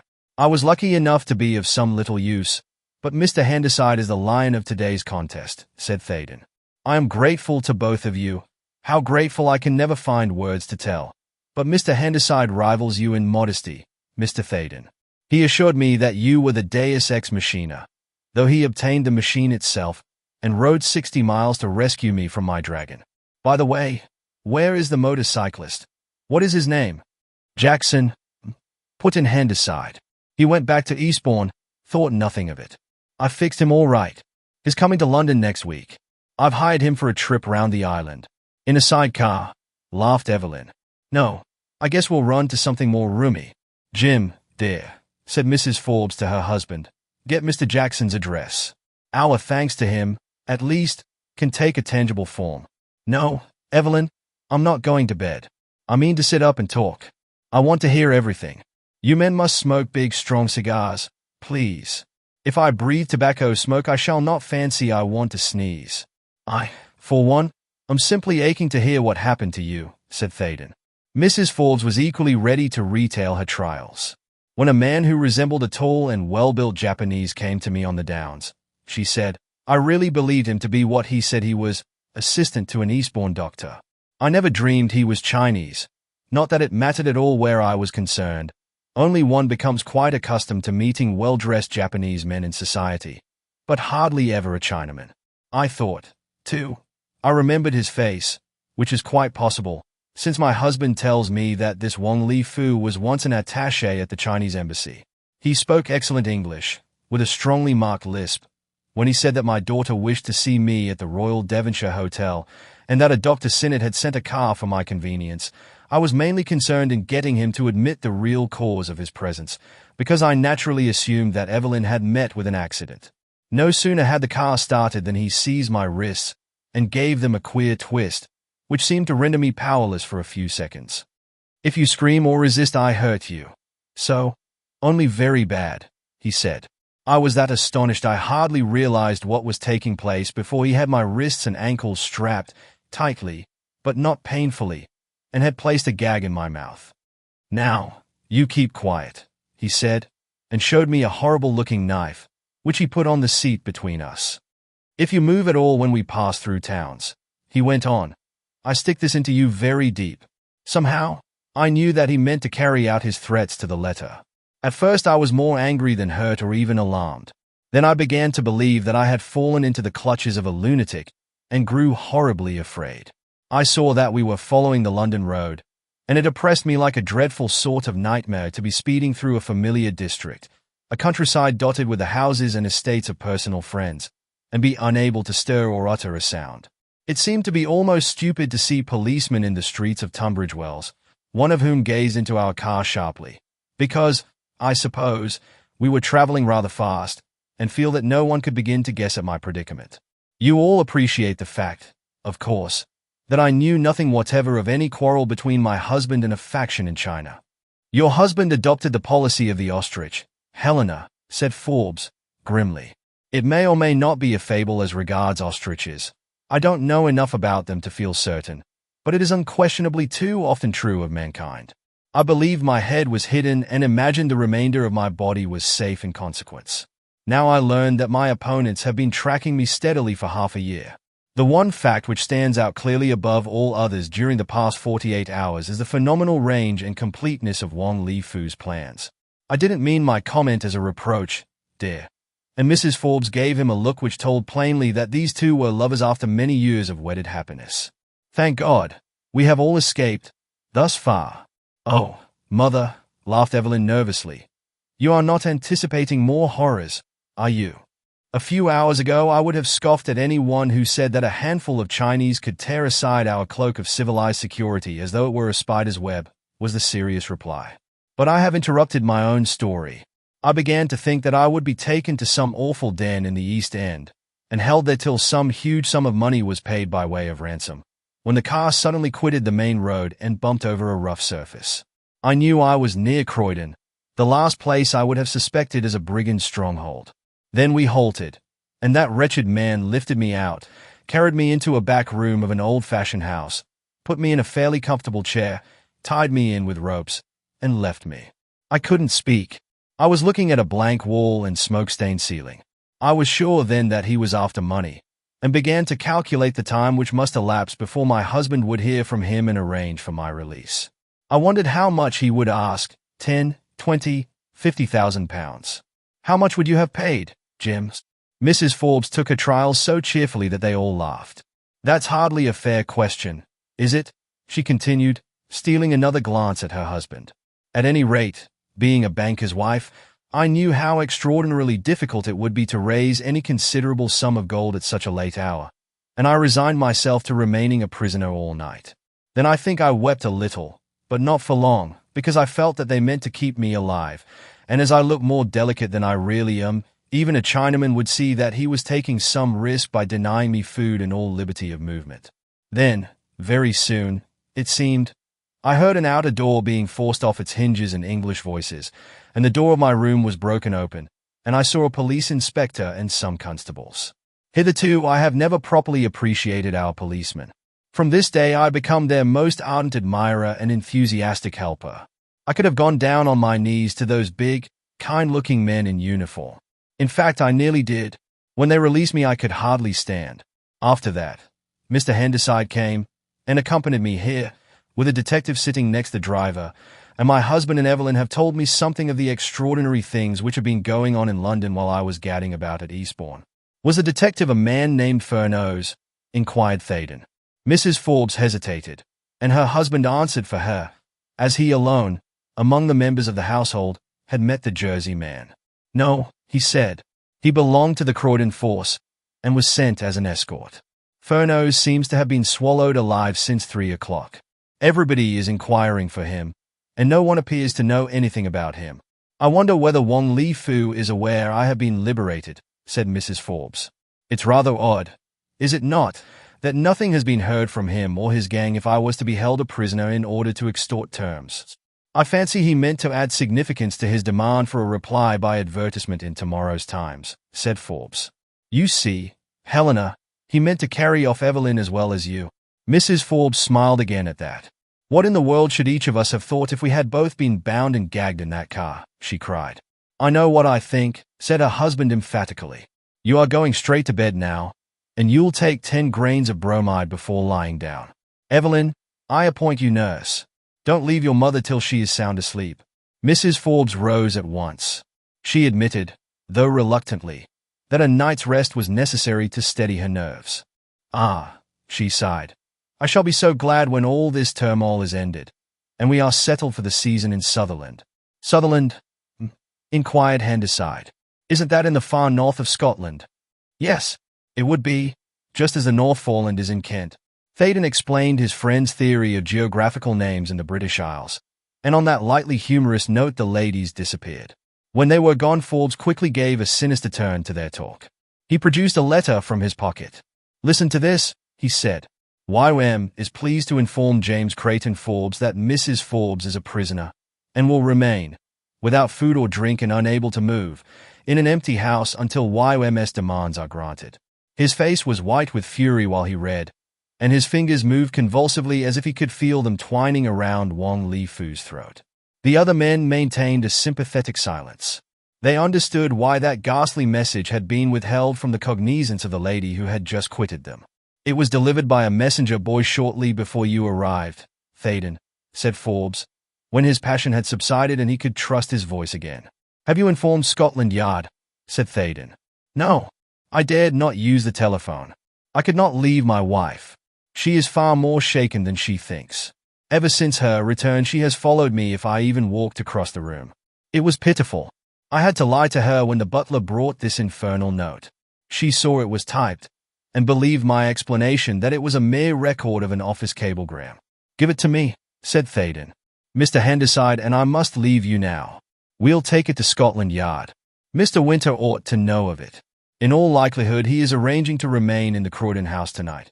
And, if Wang Lifu is telling the truth, which is highly probable, the local police can watch the place adequately." "Yes, you're right. Of course. I should have seen that an hour ago. But my brain is on fire owing to the torture these fiends have devised. Are you quite safe here? It is an absurd question, but I would like to feel assured on that point.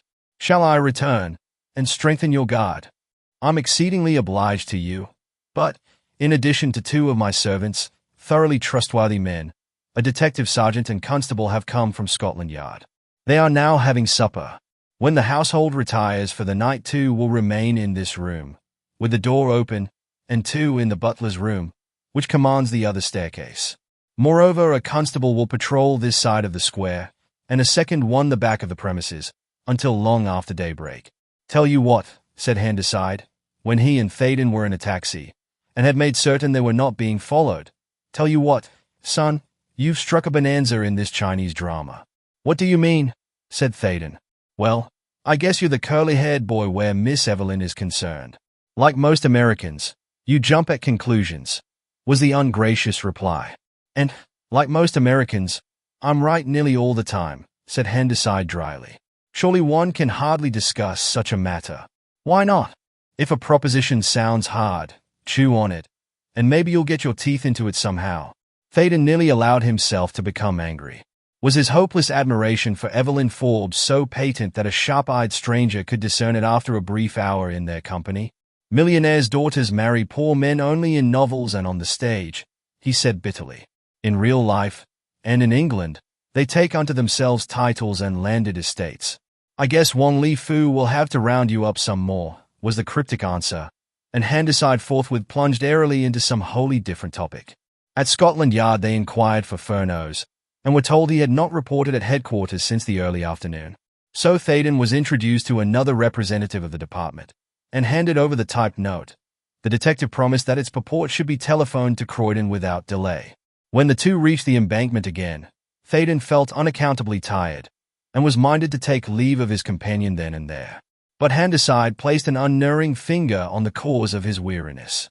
"Say, Mr. Thaden," he cried, "I don't know what food product arrangements you've made all day, but I couldn't have eaten less since breakfast if Wang Lifu was sitting over me with a pistol. How about a square meal? Come to my hotel, and I'll start the chef on a nice little menu while we're having a wash and a brush up." "By Jove! Now I know what is the matter with me," was the astonishing answer. "I have lunched and dined on a cup of tea at Eastbourne. Guess I'm 15 years older than you, so I knew my trouble all the time. Those people in Fortescue Square were so rattled that they never thought of asking us to eat. Come right along. It's only a step. I'll come with pleasure. I owe you some money, too, which I was nearly forgetting." "What do you owe for?" "Railway tickets, and taxes, and motorcycles, to begin with." "No, sir," said the American decisively. "I've had the cheapest day's amusement I've ever dreamed of. On balance, I owe you 1 sovereign. As for those half tickets from Eastbourne, I wouldn't sell them for dollars and cents. When I get back to my home, 21,097 Park Avenue, Chicago, I'll have those bits of cardboard framed. And when some particular friend asks the reason, I'll tell him, suppressing names of course, and he'll go away thinking that George T. Handyside is the biggest liar in the state of Illinois, which is some pumpkin, you bet." "What beats me," rejoined Thaden, "is how you remember where you live. You must have a marvelous head for figures. So they dined well, and wined moderately, and Phaeton walked to Innismore Mansions, thinking of little else in the world except of the moment when he held Evelyn Forbes in his arms, almost in an embrace, and he had dared, nearly, if not quite, to kiss her. As he drew near Innismore Mansions, however, he kept his wits about him. One of the most remarkable features of a series of remarkable crimes was the thorough command of the resources of civilization exhibited by the young Manchus. A few days earlier, he would not have dared to introduce into a story of his own an association composed exclusively of Chinamen which adapted to its needs the motor car, the messenger boy, perhaps the telephone and telegraph, to say nothing of the advertising columns of the daily press.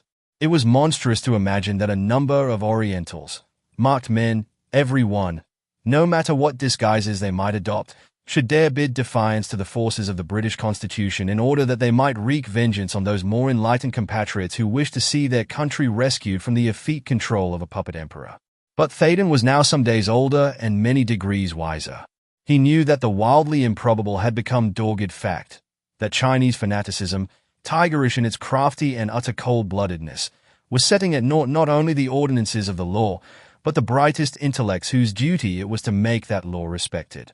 It behoved him, therefore, to lend a sharp eye to his own safety, and never a vehicle or pedestrian came near while he traversed the quiet streets in the neighborhood of Innismore Mansions that he did not give the closest attention to cab or wayfarer, as the case might be. As it happened, that quarter of London was singularly deserted. The first flight of people homeward bound from the theatres was well over. The later contingent, supping in restaurants, had not begun to arrive. Save for the slow-moving figure of a policeman, the long front of the mansions themselves was devoid of life. Nevertheless, it was with a feeling of relief that he turned the key in the lock of number 18, and heard the scraping of a chair on the kitchen floor as Bates rose to meet him. "Hello, Bates," he cried wearily. "Here I am again, you see. Anything new or interesting during my absence?" "Mrs. Paxton," began the valet, stopping when his master uttered a sharp exclamation. Phaeton had completely forgotten Miss Beale and his sister. "Yes," he said. "Sorry I interrupted you. What of Mrs. Paxton?" "I saw her, sir, as you ordered, and she promised to call on Miss Beale. She came here about an hour ago." "Who?" "My sister." "Yes, sir. She was anxious to see you. From what I could gather, sir, the two ladies had been putting their heads together and agreed that this Chinese business has a nasty look, and you'd better keep out of it." "What Chinese business, Bates?" "Well, sir, Miss Beale will ave it that Mrs. Lester was killed by a Chinaman, and one of the police on duty in this district told me a little while ago that he saw no less than 3 Chinamen prowling round here last Monday between dusk and dark." Phaeton drew a deep breath. If there was gossip going on about Chinamen in connection with the murder in number 17, the newspapers would soon be getting hold of it. The arrest of Len Shu by Furneaux must be reported. Possibly some newspaper correspondent in Eastbourne would hear of the kidnapping exploit, and describe the eastern aspect of its chief actor. Mrs. Forbes's name would transpire in the paragraph, and, by putting 2 and 2 together, the lynx-eyed journalism of London would ferret out a good deal of the truth. "Ladies very often talk nonsense about such things," he said sharply. "Why should any Chinaman single out poor Mrs. Lester as a victim? I think the inquiry may be left safely to Scotland Yard. Have you seen the evening papers? I'll bet you 6pence nothing was said at the inquest concerning Chinamen." "No, sir. That's true. However, Mrs. Paxton wants you to ring her up." "Why?" "She wants to be sure you are safe home." Phaeton laughed. "How can I?" he cried. "She is not on the telephone. Mrs. Paxton left a number, sir. If you give them a call, it will be taken to her." Phaeton shook his head good-humoredly but obeyed. A voice at the other end answered. "Will you oblige me by telling Mrs. Paxton that I took an American friend to Eastbourne this afternoon and returned by a late trains?" he said. "Who is it, please?" "Mr. Phaeton, Mrs. Paxton's brother." "Oh, I have a message for you. Miss Beale is staying with Mrs. Paxton tonight. There was a Chinaman in her hotel, and she didn't like it." Phaeton controlled his feelings sufficiently to thank his informant. He really wanted to say something crude.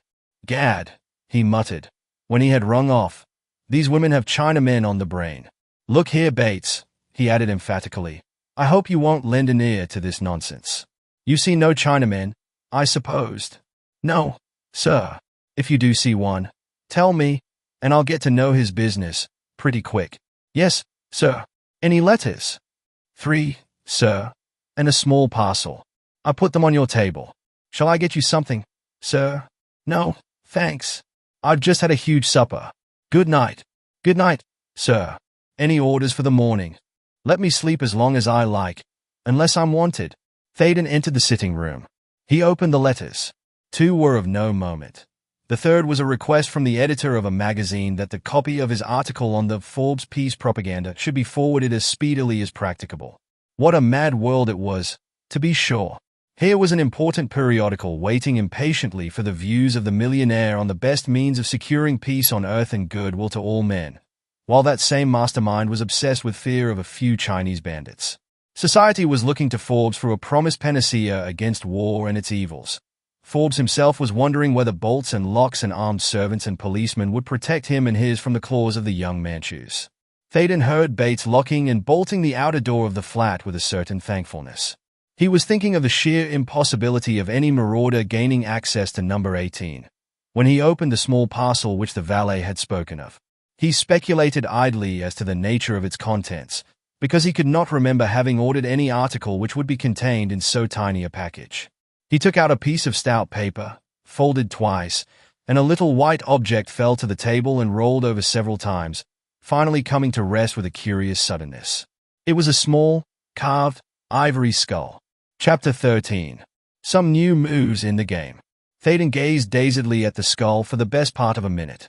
His state of mind was that of a man, utterly incredulous, who nevertheless thinks he sees a ghost. Then he recovered himself and laughed angrily, harshly, because he had not succeeded better in controlling his nerves. He examined the paper. It bore no writing of any kind. It was precisely similar in color and texture to the 2 typed slips which Forbes had received, but the sender had evidently thought that the skull was symbolical enough of deadly intent without troubling to add a written threat. The ivory skull was an exact replica of its predecessors. The set teeth, the scowling grin of the gaunt jawbones, the dull menace of the empty eye sockets, were equally convincing, equally disconcerting. Lighting a cigarette, Thaden scrutinized the address and postmarks. In a sense, it was ludicrous to find Francis B. Thaden, Esquire, 18 Innismore Mansions, W.C., typed in plain script on the wrapper. What an unholy alliance of modern science and medievalism. The mind almost refused to focus itself on the tragic aspect of the affair. Yet the hour at which the package was posted, 5:30 p.m. in the West Strand, showed conclusively that Wang Li Fu, at any rate, had not sent the death's head by his own hand, but had entrusted it to a confederate. The notion brought in its train the departure of Miss Beale from her hotel, because she had seen a Chinaman there. Every little helps, mused Thaden. I must let Scotland Yard know. He went straight to the telephone, and was pleased to hear that Mr. Winter had reached headquarters. The chief inspector was feeling grateful, and said so. It was very thoughtful on your part to deal so promptly with the message received by Mr. Forbes, he said. I meant remaining in Croydon all night. No one came to the house, of course. Wang Li Fu's note explained why. Callous and calculating demon, isn't he? Yes, even more calculating than you are aware. He has included me in the count now. When I reached home 10 minutes since, after gormandizing with Mr. Handyside, I found the totem of the tribe awaiting me. The what? An ivory skull. You don't say. And there was a genuine thrill in Winter's voice. Anything else? There was no written legend. I have no doubt the enemy believes that such a work of art speaks for itself. It does. I am to be exterminated, I suppose. A marked pause ensued. When Winter spoke again, his tone was grave. This is a very serious business, Mr. Thaden, he said. The worst part of it is that it seems to be spreading in an ever-widening circle. If it goes much further, we'll be obliged to run in every Chinaman in London and sift out the decent ones from the heap until we reach the unpleasant residuum. Are you worried about things? If so, I'll send a man to mount guard tonight. Not at all, thanks. Bates and I will take care that there isn't even a joss stick in the flat before we go to bed. But I say, there's another matter. Have you met Miss Beale? Yes. She came here this morning. She gave evidence at the inquest, I am told. What of her? I asked my sister to spend the evening with her, and she was so alarmed at finding a Chinaman as a fellow guest in her hotel that she is spending the night in my sister's house. A plague on all Chinamen, cried Winter wrathfully. After this I'm dashed if I don't drink Indian tea. However, we'll look him up. Sleep soundly. Your earlier sins of omission are forgiven you, because you have done us several good turns today. I'll tell your local police station that if any pigtail or squint eye is found within half a mile of Innismore Mansions tonight, it is to be jugged without the slightest hesitation. Keep the skulls safely. Furneaux is collecting them. Have you seen him, then? No, but I've heard from him. He has gone home suffering from opium poisoning. Great Scott! Oh, that's only Pretty Fanny's way. He means that he is sick of the reek of Chinamen. You know his peculiar views with regard to tobacco. If he has been prowling around among opium dens in the East End all the evening, I'm sorry for him. But he'll turn up all right in the morning, looking like a skinned weasel. By the way, it'll interest you to hear that we have cleared up one minor issue. You remember that and Rogers, Mrs. Lester's maid, was called away by a telegram saying that her father was ill. Yes, the old fellow, who is a bit of a sponge, admits that he was given £2 by a foreign gentleman for sending that telegram and shamming illness during the night. I wish I could put the hoary old rascal in jail, but his action probably saved Rogers from sharing her mistress's fate. Mr. Winter, has it struck you that the man who devised this scheme, beginning with the murder of Mrs. Lester and ending, heaven alone knows when or where, is an organizing genius of a very high orders? You would be surprised if you knew the real extent and scope of this affair, said Winter. Some day soon I'll be more outspoken. Good night. If you go out in the morning, leave word with Bates where you can be found if wanted. Faden turned from the telephone and found Bates standing beside him. That stolid and worthy ex-non-commissioned officer was armed with a red-hot poker. Henceforth his employer saw pretense was useless. Beg pardon, sir, said the valet apologetically. I couldn't help overhearing what you were saying, and if there's any blinkin' kine hidden in this place I'll put a mark on him he won't forget in a hurry. Faden could not help laughing, but Bates was in earnest. Once I was stationed in Cork, sir, he said solemnly, and we had to stop a riot. It was then I learnt the real value of a red-hot poker. It's as good as a bayonet any time. I've kept this one handy since Mr. Furneaux ran out. I do believe he saw a Chinaman. He did, and, what is more, arrested him. Well, come on, Bates. There are not many hiding places in one of these flats. I only hope we find a celestial. It would be the fitting finale to a busy day. But their search was in vain, though they succeeded in scaring Mrs. Bates badly. It was almost inconceivable that two such men, one a powerfully built athlete and the other an ex-soldier, should even imagine that any marauder could be secreted in the flat. But the European insensibly credits the Oriental with occult powers, and they took their task quite soberly. Singularly enough, it led to a discovery bearing directly on the problem of Mrs. Lester's death.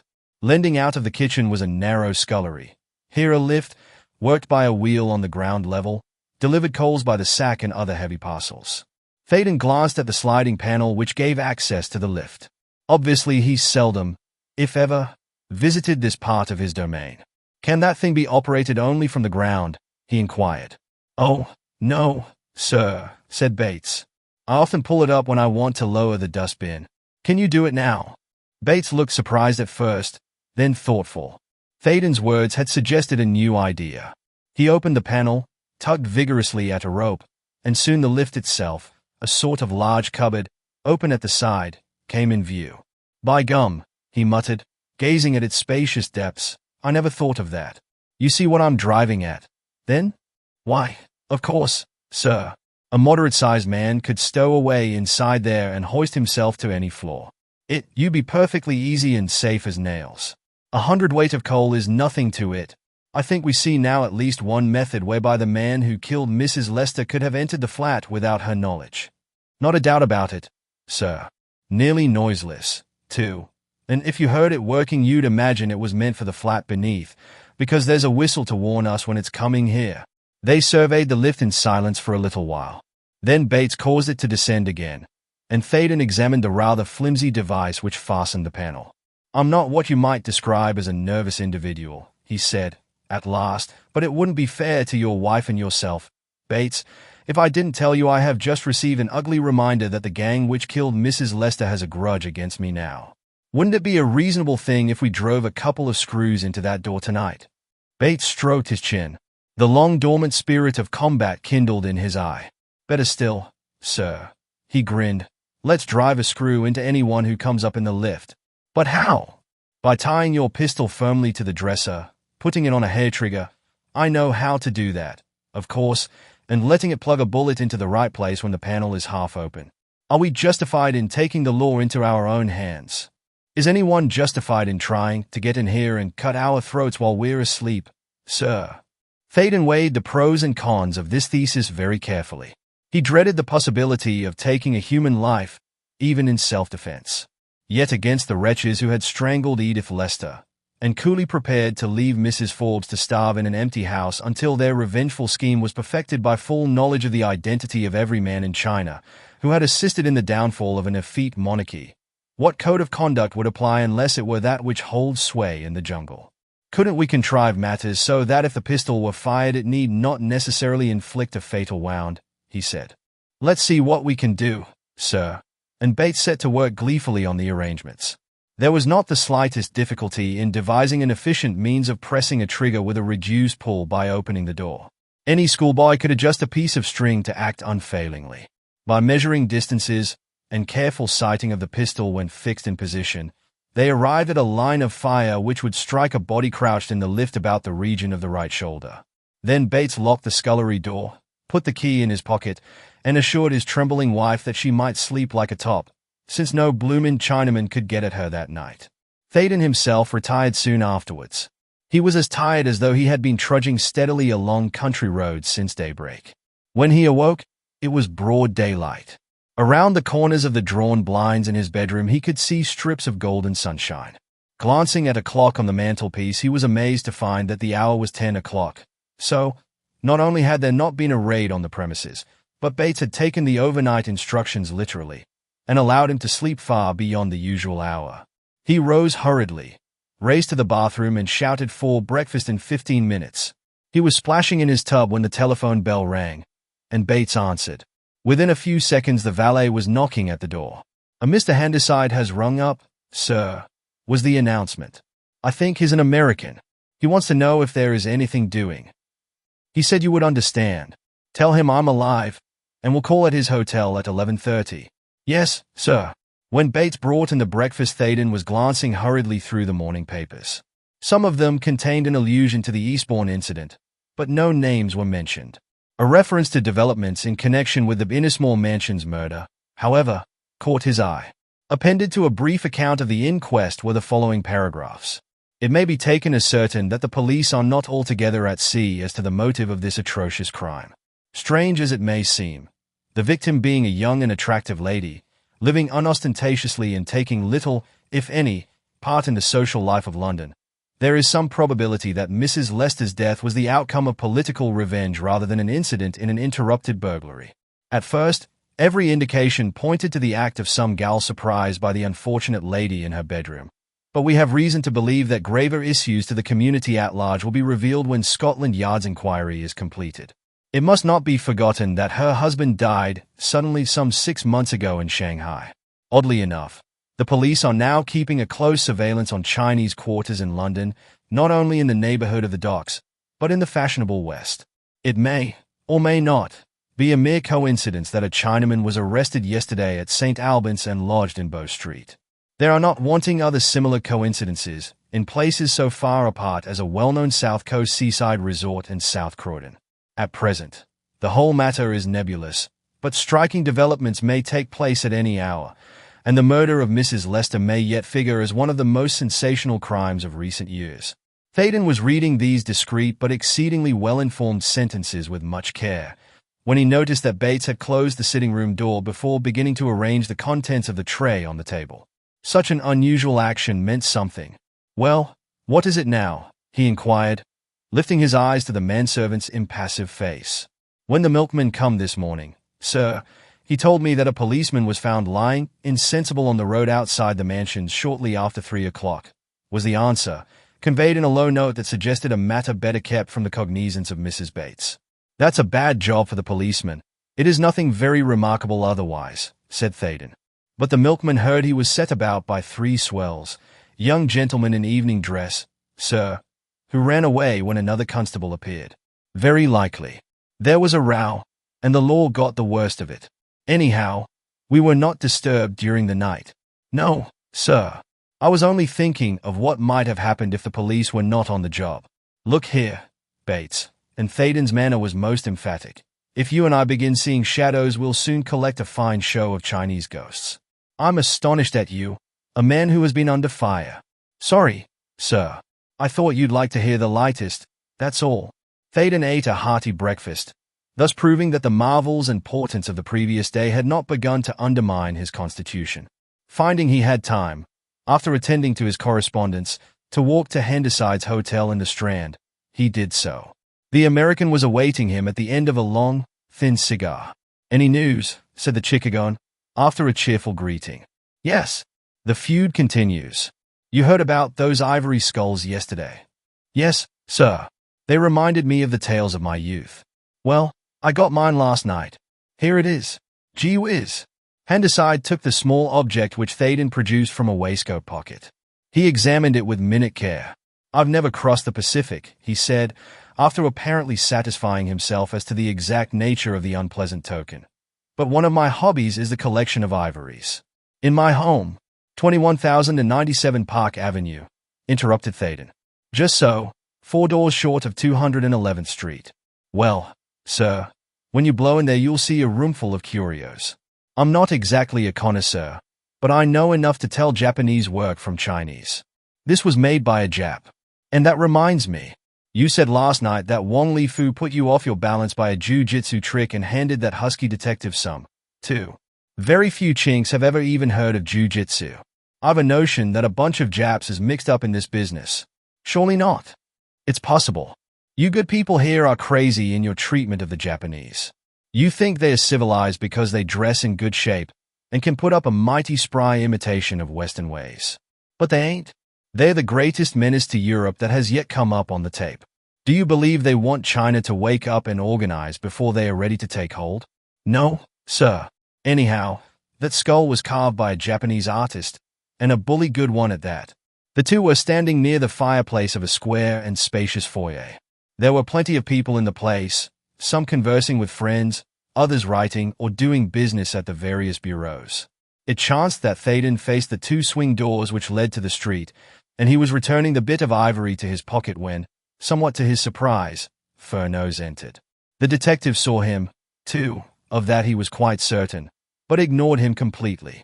After one sharp, comprehensive glance around, as though he were seeking someone who was not visible, the little man went to a desk, scribbled a note, handed it in at the inquiry office, walked swiftly in the direction of an anteroom and restaurant, and disappeared forthwith. Thaden was puzzled by Furneaux's behavior, but was quick to perceive that if the latter had not wished to be left alone, he would at least have made some sign of recognition. A page approached Mr. Henderside. "Note for you, sir," he said. The American opened the envelope and read a few lines scribbled on a sheet of notepaper. He passed it to Thaden. "The circus is now about to commence," he said, and the meaning of this enigmatical remark was made clear when Thaden saw what was written. "Dear Sir," it ran, "take Mr. Thaden to your room. I'll join you there immediately. C.F. Furneaux." "If this is the little sleuth who was missing yesterday, I guess we've gotten our call," commented Henderside, with an amused grin at the expression of bewilderment on his companion's face. "I was just about to tell you that Furneaux had come in and crossed the hall. Well, let's beat it to the 3rd floor. I have the key in my pocket." They were walking through a long corridor when Furneaux appeared at the other end. Beyond the 3 men, not another person was visible in that part of the hotel, and in a few seconds they were behind the closed door of Henderside's room. "So you're still on the map," said the detective, surveying Thaden with an air of professional interest. "Yes, but I have received notice to quit," was the retort. "So I hear." The executioner was quick on the heels of the warrant, too. If it had not been for the precautions Winter took last night, the newsboys would have been bawling a second Innismore Mansions tragedy during the past couple of hours. Thaden smiled. "I'm not joking," snapped Furneaux. "In fact, I feel rather bad about it. I woke up at 8 o'clock and pictured you and Bates and his wife lying about in number 18 in very uncomfortable and ungainly attitudes. I was so worried and miserable that I telephoned your hall porter to learn the worst, and was quite astonished when he said that Bates had just been chatting with him. You don't understand, of course. I forgot to tell you about the lift. Wong Li Fu's special delegate climbed into number 17 by that means, and 3 of them would have reached you last night in the same way if a policeman hadn't met them in the street. My man heard about the row. He guessed, too, that it had something to do with us. The policeman was badly injured, he was told. Yes, nothing broken. He was put to sleep by some confounded Japanese wrestling trick. Japanese, you say? Precisely. The young Manchus are being backed up by a second gang which calls itself the Sons of Nippon. I don't know what London is coming to. We've entertained anarchists, nihilists, and dynamitoids for years. Now we have the Yellow Peril with us. I wish I were king for a few days. There would be a bigger clearance of reptiles out of England than St. Patrick made in Ireland. Mr. Henderside here told me only 10 minutes since that he was convinced there were Japs in league with the Chinese. How did you know? And Furneaux whirled round on the American instantly. By using the grey matter at the back of my head, was the reply. No chink ever taught Wong Li Fu how to put away 2 chesty individuals like Mr. Thaden and your painter, Mr. Winter. But I couldn't be sure till I had seen the ivory skull. Then I knew. So did I know yesterday morning, said Furneaux, and a deuce of a time the discovery gave me. Anyhow, the street fight outside Innismore Mansions at daybreak today settles the matter. There were 2 Japanese and 1 Chinaman. The Japs outed the policeman. Fortunately, he and another man made a 5-minute point at each end of the mansions. And, as number 1 failed to turn up, number 2 went to look for him. He saw the end of the row and ran to help, blowing his whistle for assistance. Unfortunately for us, 2 of the 3 confounded blackguards escaped. Oh, you've got one, then, cried Thaden. Yes, a Jap. The constable was wise enough to give him the point of his truncheon in the gullet, and that settled him. I wonder if he is the one who would have been shot had he broken into my flat, said Thaden musingly. Shot? Man alive, you'd never have heard him, not till he had a bullet lodged securely in his inside, it is true. Bates and I surveyed that lift last night, Mr. Furneaux, and regarded it as the weak part of our defenses, so we arranged that an automatic pistol should live up to its name, and fire at anyone who opened the sliding panel. Did you now? Said Furneaux admiringly. Whose brainy idea was that? Yours or Bates's? A joint effort, he said, with a self-satisfied smile. Well, I'm glad it didn't come off. British law is a fearsome and wonderful thing. You might both have got 10 years for fixing a man-trap, to wit, a lethal engine. However, during the next few days you're going to change your abode. Tell Bates and his wife that they need a holiday, and ought to visit relatives in Yorkshire or North Wales. Pack what you need for a week, at least, and make straight for Fortescue Square. Are you joking? Said Thaden, genuinely astounded. Do I look it? And, indeed, the detective did not. Winter has just settled that program with Mr. Forbes. You see, you're in this affair now, neck and crop, and it's easier for us to safeguard one place than 2. You're pleased, aren't you? Doesn't a pretty girl live there? Sir, said Henderside, is tickled to death, and that's a fact. I'm the only one to make a kick. I kind of reckoned on being allowed to play a walking-on part in this drama, but I look like being cut out in the new shuffle. I can make use of you, said Furneaux promptly. You've seen Wong Li Fu, and would know him again. Yes, sir, and you can tell a Japanese from a Chinaman at sight. Yes, sir. Good. You're enrolled. Next thing you'll be receiving an ivory skull, too. These beggars are the smartest crowd I've come across in 20 years. I think they would have beaten us if it hadn't happened that Mr. Thaden and you, each of you strangers to the Forbes family, were selected by fate to intervene at psychological moments.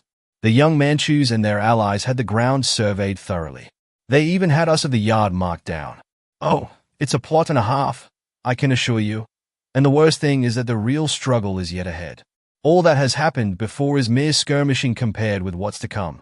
Is that why you covered up your tracks, even in this hotel, before you came to my room? Inquired Henderside. It is, and let me tell you that you're a living example of a contradiction in terms. You use your brains, Mr. Henderside, yet you smoke a cigar calculated to atrophy the keenest intellect. You, an American, chewing a vile Burmese cheroot. Pre-nom-dun pipe. When this bubble has burst I must reason with you. Chapter 14. Wherein Thaden suffers from faint heart.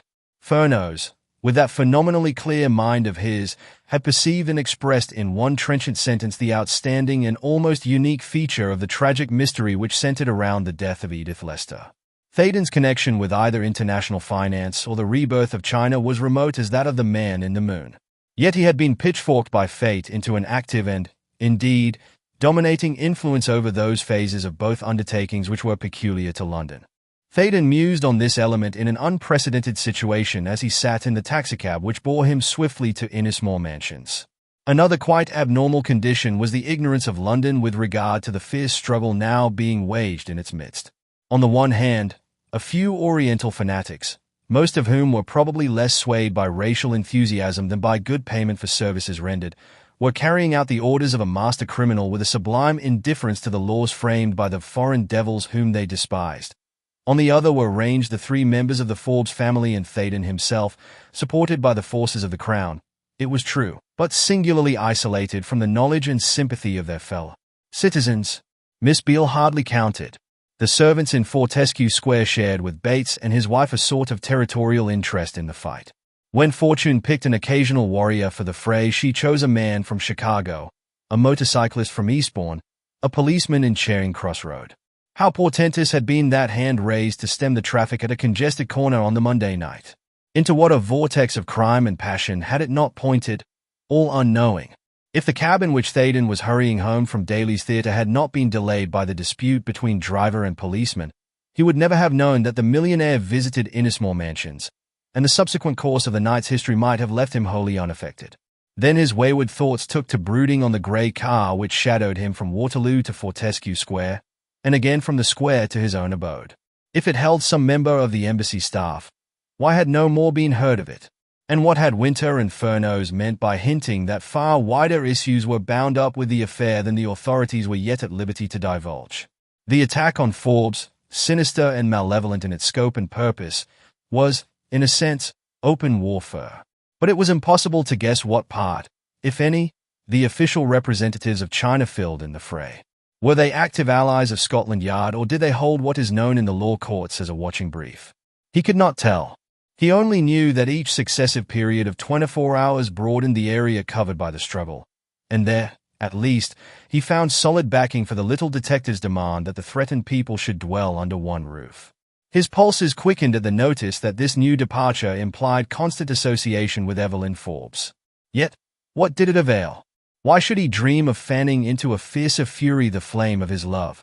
As matters stood, he had about as much chance of marrying Evelyn Forbes as of becoming Emperor of China.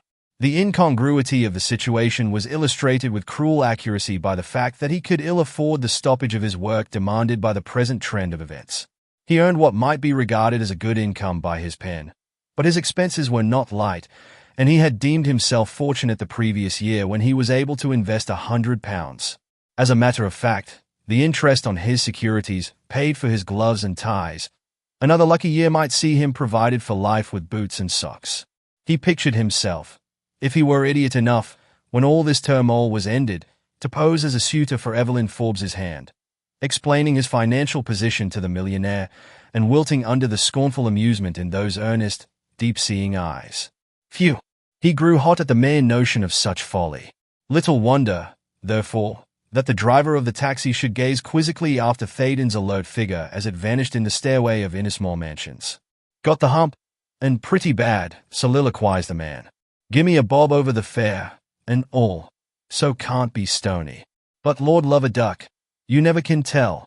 Thaden was about to unlock the door of his flat when it opened in his face, and his sister nearly collided with him. She screamed slightly, a certain quality of alarm in her exclamation merging instantly into joyful recognition. "So you have come home," she cried. "My goodness, what a fright you've given me." "Why?" he said, with a reassuring and brotherly hug. "I've had horrid dreams. I couldn't rest all last night for thinking of you. Is George absent?" George was her husband, a consulting engineer, whose professional duties often took him to distant parts of the country. "Yes. Then you and Miss Beale have been living on tea and scraps. Really, Molly, I credited you with more sense. Tell me what you ate last night, and I'll diagnose your dreams." "We dined at a first-class restaurant in the West End," said Mrs. Paxton indignantly. It would be much more to the point if you explained how you have been living the past few days. I have not been so worried about anything since George was trapped in that horrid mine. Molly was on the verge of tears. Her brother resolved instantly to minimize matters, or she would fret more than ever on his account. Now, look here, old girl, he said, meeting her critical glance steadily. Miss Beale has been putting absurd notions into that stylish little head of yours.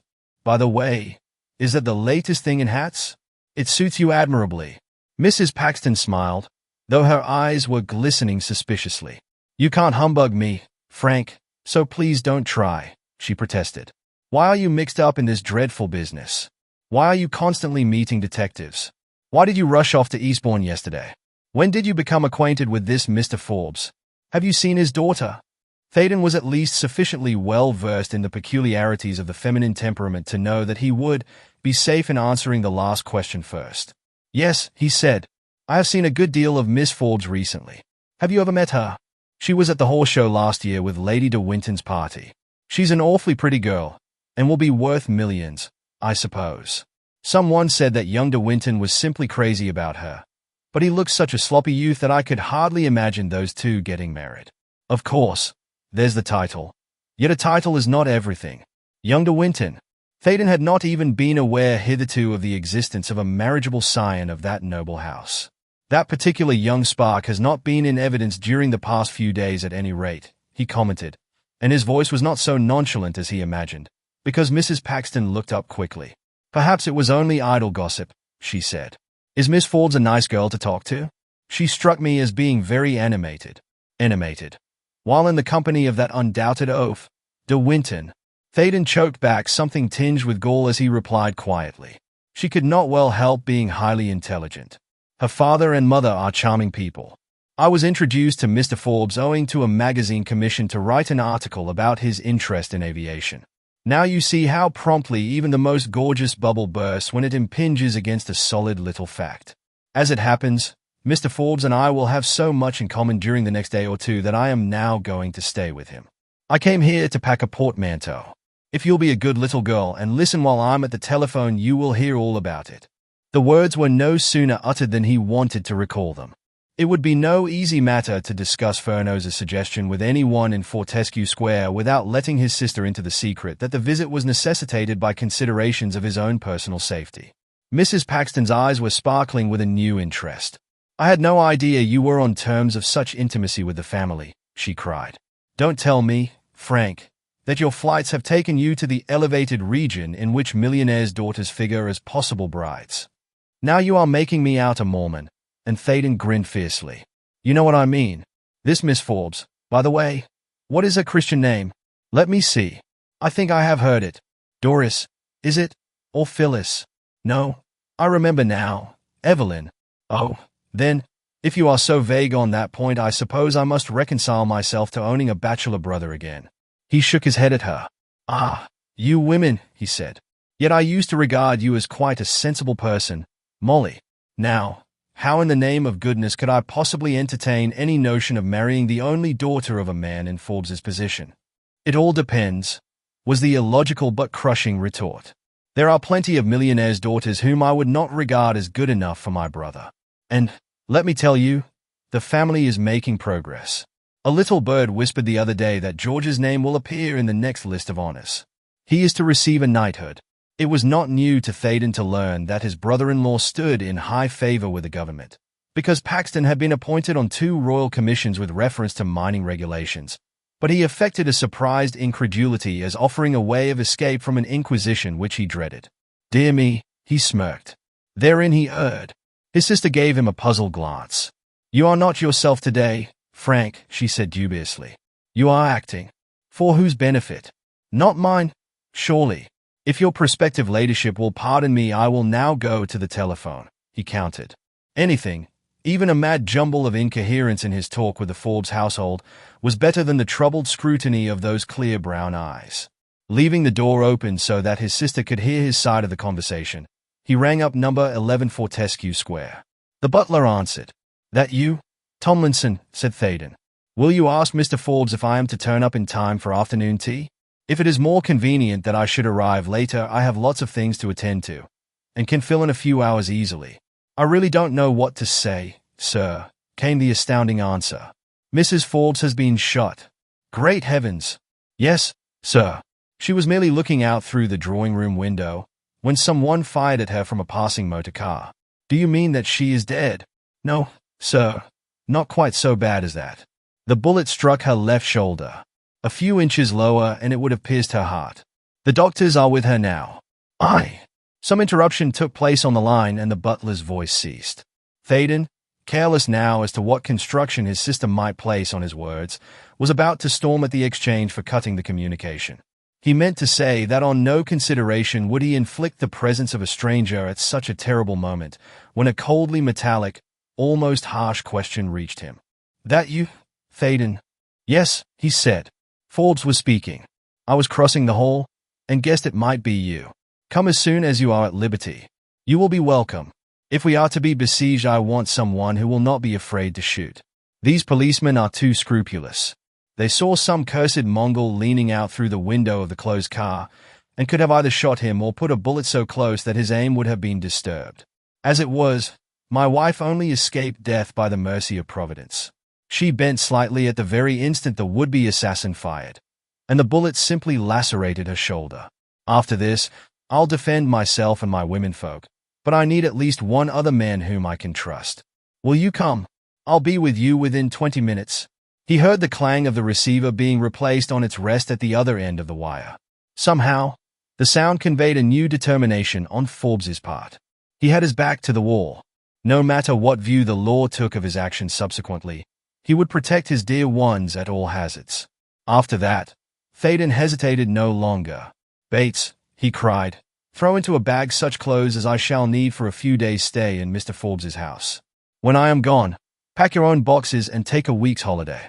Go anywhere you like, out of London, but go at once. Send me your address, care of Mr. Forbes, and I'll let you know when I want you again. If it's a matter of holding out against them. Bates intended making a declaration of war, but his employer broke in emphatically. I want you to obey my orders fully and unquestionably, he said. Bates promptly became the well-trained valet once more. Yes, sir, he said. Your portmanteau will be ready in 10 minutes. Half an hour later, me and Mrs. Bates will leave for my cousin's place in Hampshire. Thaden returned to the sitting room. His sister's face was white with fear, but he threw restraint to the winds. Molly, he said, placing his hands on her shoulders, you are very dear to me, but there is one woman in the world who, if fate proves kind, may yet be dearer. She is in danger. If someone said that of you to your husband, what would he do? She kissed him with tremulous lips. He would act just as you are going to act, she said. But, can't you trust me? I cannot help, perhaps, but I can pray for you. Well, then, sis, I won't fence with you any longer. There's a sort of feud between Mr. Forbes and a faction in China. He helped the reformers financially, and some supporters of the dethroned dynasty are trying to compel him by force to give them a list of the prominent men who control the revolution. If he yields, it means that nearly 100 leading men in China, men whose only thought is the welfare and progress of their country, will be ruthlessly murdered. If he continues to refuse, his own life and the lives of his wife and daughter are at stake. These fiends killed Mrs. Lester within a few feet of this very room. They killed her husband 6 months ago. They tried to kidnap Evelyn Forbes yesterday, and succeeded, for a while, in carrying off her mother, their plan being to torture one or both, even unto death. Heaven help me, I love Evelyn Forbes, and I would count my life well spent if I died in defending her. Should anything happen to me and she is spared, tell her that, will you, and my spirit will thank you.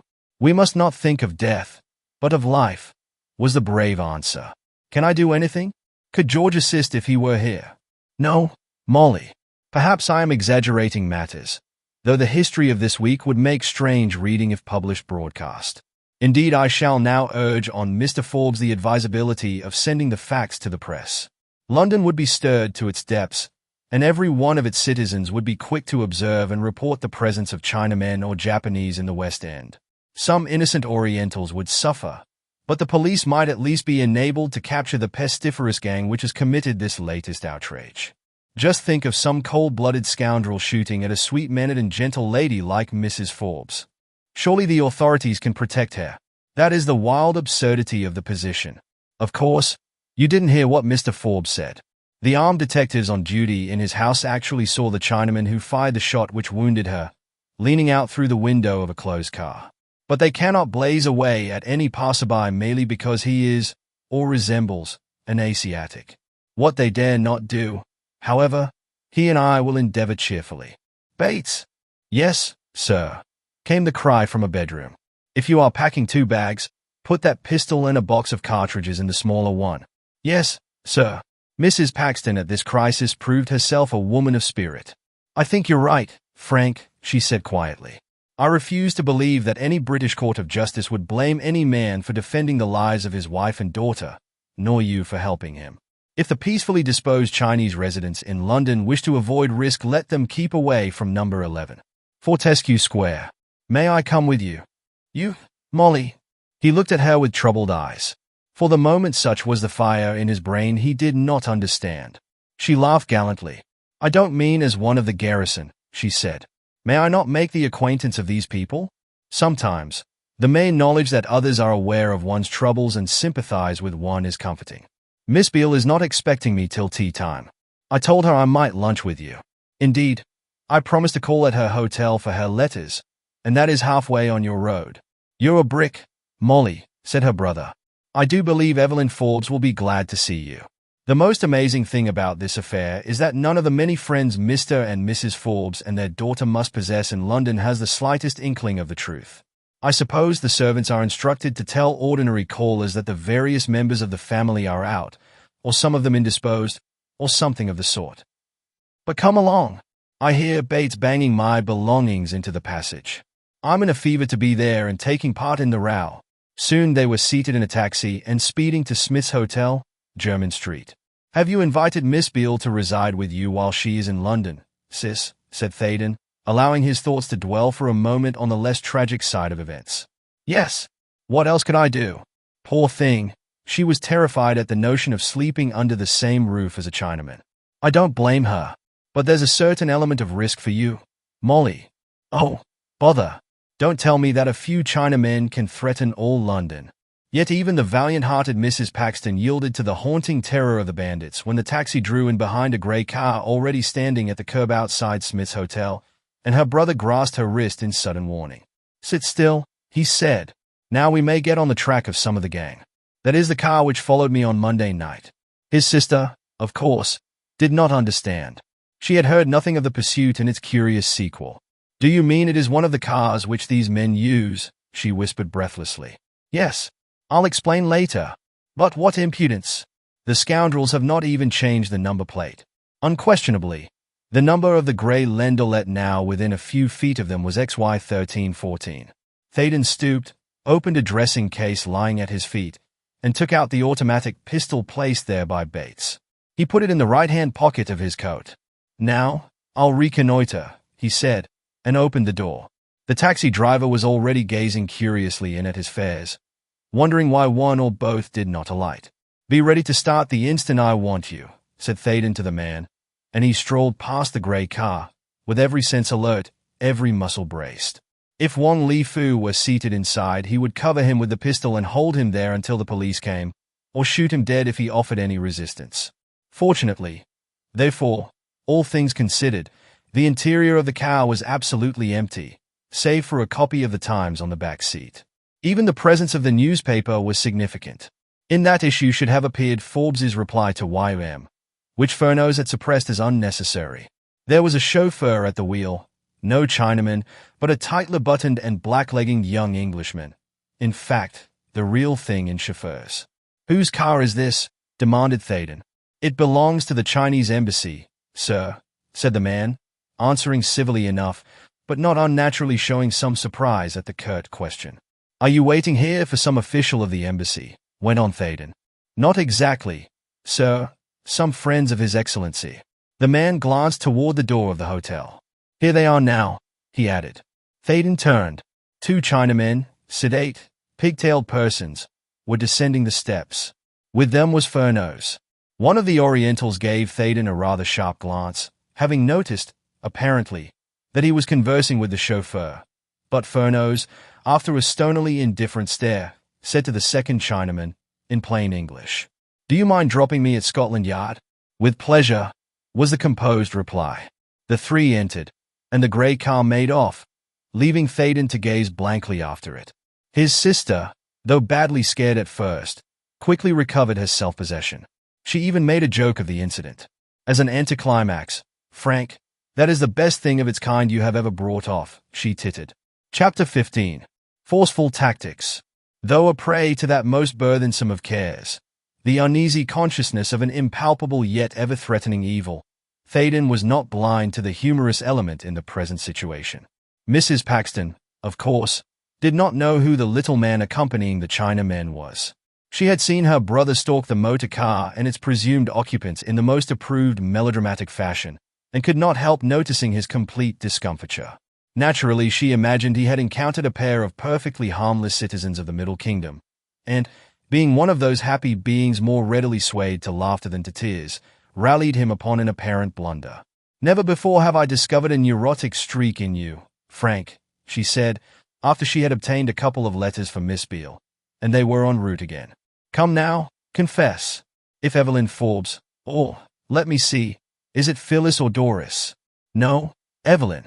If Evelyn Forbes, then, did not happen to be a remarkably pretty girl, would you really attach such terrific importance to the mad goings-on of a set of Chinese fanatics? I doubt it." The cab was threading its way through the traffic of St. James Street and Piccadilly on a busy afternoon in the season, and Thaden had much to tell her before they arrived at Fortescue Square, but he sat by her side in silence for a little while. "Frank," said his sister, at last, "it is not like you to seek refuge in silence. I'm sorry if my chaff annoyed you. Don't forget that you know everything about this mysterious business, and I know very little." Her sympathetic voice roused him from the stupor which had benumbed his senses. "I allowed imagination to run away with me, sis," he said gently. "It was thoughtless on my part. Please forgive me. I suppose those two Chinamen are unofficially connected with the embassy. At any rate, the man with them, the little man in a blue serge suit and straw hat, is Furneaux of Scotland Yard, a pocket marvel among detectives, the sort of criminal hunter you read about in Gaboriau, but can scarcely accept as existing in real life." From that instant he bent his wits to the task of acquainting Mrs. Paxton with the history of the preceding 3 days. He was aware of the irrepressible trembling which shook her slender frame when he spoke of the ivory skull found in Edith Lester's underbodice, and the replica of the same gruesome token sent to Forbes, so suppressed all mention of his own experiences on returning to Innismore Mansions overnight. Furneaux had asked him for the bit of ivory that morning, and, incidentally, had produced the others from his pocket. The detective gave no reason for his eagerness to possess these trophies, but seemed to invest them with great importance. While keeping up a constant flow of talk with his sister, Thaden tried to puzzle out the detective's motive for carrying such sinister messengers of death around London. Try as he might, he could arrive at no plausible explanation, but he did not make the error of attributing Furneaux's action to mere impulse. Those men of the Yard had a solid foundation for every step they took. Even the visit to Smith's Hotel, and subsequent departure in the grey car, meant a definite stride onward in the fight against Wong Li Fu. Of that he was assured. At 11, Fortescue Square, there were no outward signs of recent disturbance beyond the presence of a sharp-eyed policeman at each corner of the row of houses of which Mr. Forbes's residence formed one of the centre pair. Thaden expected to see a shattered window in the drawing-room on the first floor, where, presumably, Mrs. Forbes was standing when the shot was fired. But each pane in 3 large windows was intact, and the windows were closed. Then he reflected, as, indeed, proved to be the case, that on such a fine day the window would probably be open. 2 windows on the second floor and one in the cloakroom near the front door were raised a few inches, but drawn curtains screened from observation any watchful eye which might be stationed behind them. As a matter of fact, armed detectives were hidden there, and they had been given specific orders to shoot without warning anyone of Chinese appearance whose behavior was suspicious, while 3 men were in readiness in the hall to rush out into the square and make an arrest under similar circumstances. In that fashionable quarter, at that hour, automobiles of every type were passing constantly. At the very next door, a well-appointed carriage and pair was in readiness to take an elderly lady for a drive in the park. As yet, none of the other residents in the square had the remotest notion that number 11 was in a state of siege. The position of affairs, if it were not so desperate, was almost amusing. Mrs. Paxton and Thaden were admitted without any delay, and Forbes himself hurried downstairs to greet them. He was pale, but quite composed. All the nervous uncertainty of the previous day had vanished. He was armed and willing for the fray. If, as was by no means unlikely, Wang Li Fu staked everything on a gambler's throw and led his cohort in a daylight raid on the house, the Manchu leader would meet with a very warm reception. Forbes was surprised to find that a lady had come with Thaden, but expressed his pleasure at the visit, which, he said, was just the thing his wife and Evelyn needed. Yes, he went on cheerfully, noting the astonishment caused by his words. Mrs. Forbes is not seriously injured. The bullet lacerated the top of her left shoulder, and the wound is painful but superficial. She positively refuses to remain in bed, so our doctor humored her, provided she promises not to pass the time looking through the drawing-room window. Mrs. Paxton, to whose senses the presence of armed detectives and constables in uniform was even more eloquent than her brother's words, glanced about the spacious entrance hall with wide-eyed amazement. Once she and her brother were recognized as friends of the family, the men on duty gave them no heed. Outside were the familiar sounds of London traffic. Within were preparations for conflict. The police carried revolvers openly in leather cases strapped to their belts. On a table near the library door were several automatic pistols ready to be snatched up in an emergency. An alert detective, revolver in hand, was peering through the curtains of the cloakroom. This sentry, in particular, would alarm the garrison if, as Winter had definitely warned his assistants, an attempt were ever made to enter the house by main force. "I think I must be dreaming," she said, trying bravely to lessen the gravity of the statement by smiling at its inherent absurdity. "Am I in London, or have I been whisked by magic to one of those outposts of civilization where men and women of European race are often compelled to band together for protection against savages?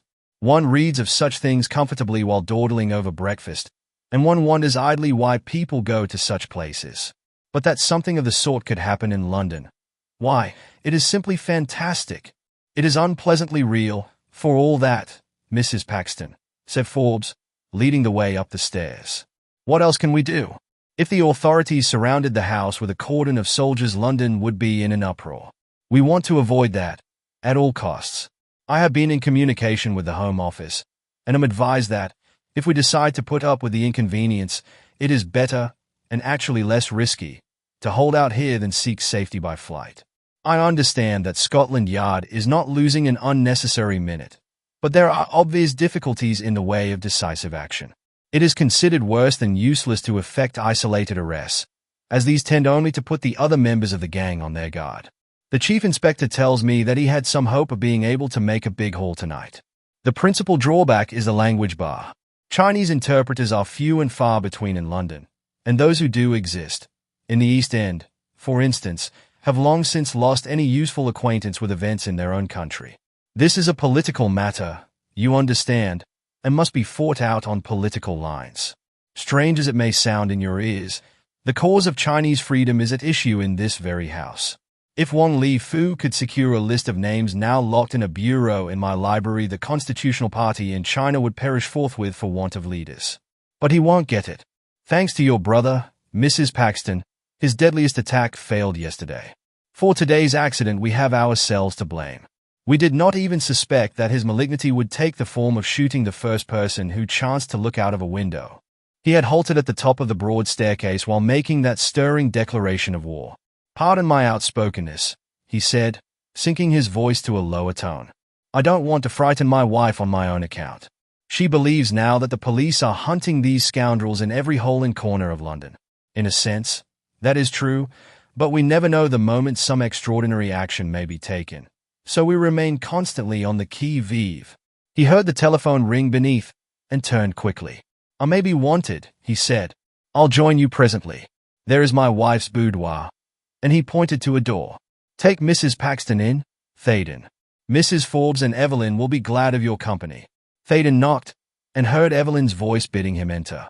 Mrs. Forbes was lying on a couch, and her daughter had evidently been seated near her, reading a newspaper. "I've brought my sister to see you," he explained. "I've been relating such heroic things about you that she simply refused to go home without ocular proof of your existence." Mrs. Forbes would have risen, but was restrained by the girl's emphatic cry. "Mother, why won't you behave like an obedient invalid?" Thus coerced, Mother did behave. "They insist on treating me as a casualty," she cried cheerfully. "What is your sister's name, Mr. Thaden?" "Molly," he said thoughtlessly, for he had just touched Evelyn Forbes's hand, and the mere contact gave him an electrical shock. The women laughed, and Mrs. Paxton blushed.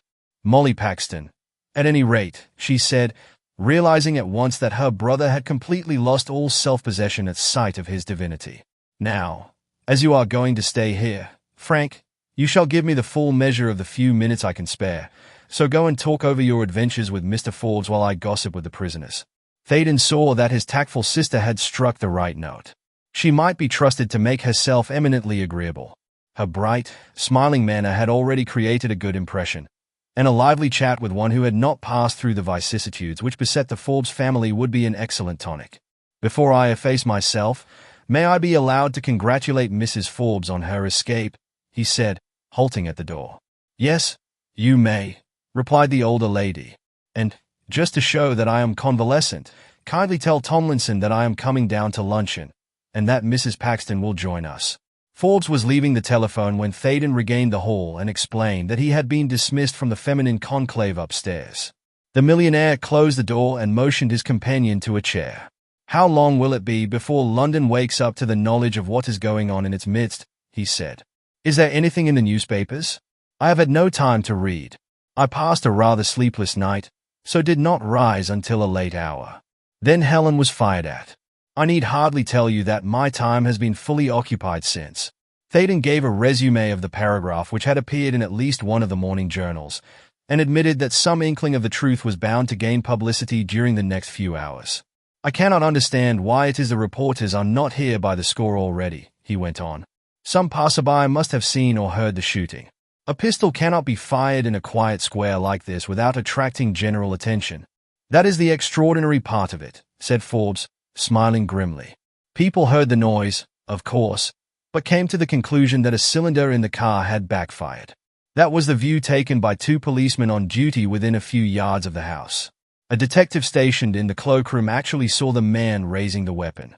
He, of course, was under no delusion as to what had happened, and ran out instantly. But the car was then traveling at a fast pace, and was out of sight before the nearest constable could even endeavor to stop it.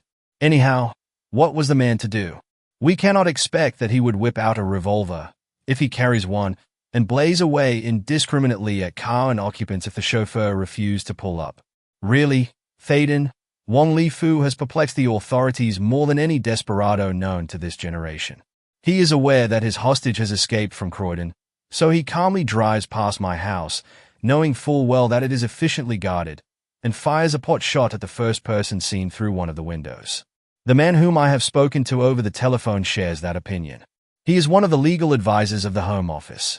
Just to show the baffling nature of the problem, he says that it will be absolutely impossible, on the evidence available at present, to frame a charge against any Chinaman other than Wong Li-Fu. Yet we know that he has at least 4 or 5, and probably 3 times as many, accomplices. Have the police yet obtained any real clue as to the whereabouts of the gang's headquarters? They must have some sort of meeting place. They must eat and sleep somewhere. That big detective, Winter, came here this morning. He seemed to be very confident, though I think I gave him the worst shock he has received for many a year when I informed him that within an hour after he had left the house Mrs. Forbes had been shot at and narrowly escaped a fatal wound. It was he who asked me to invite you to come here. I'm exceedingly sorry that our acquaintance, begun so happily, should involve you in personal risk. As for that, broke in Thaden, I would not change places with any man in England at this moment. He feared instantly that he might have said too much, and added with a laugh, "Don't forget, Mr. Forbes, that I write books, some of them, the most popular ones, I am afraid, being of a sensational type. When this tornado has died down, and Wong Li-Fu is carefully hanged, and you and your family are recuperating in Sutherlandshire, I shall resume work with a new inspiration. Never again shall I say to myself, 'Oh, that is too far-fetched,' or fear that I am straining my reader's credulity beyond bounds.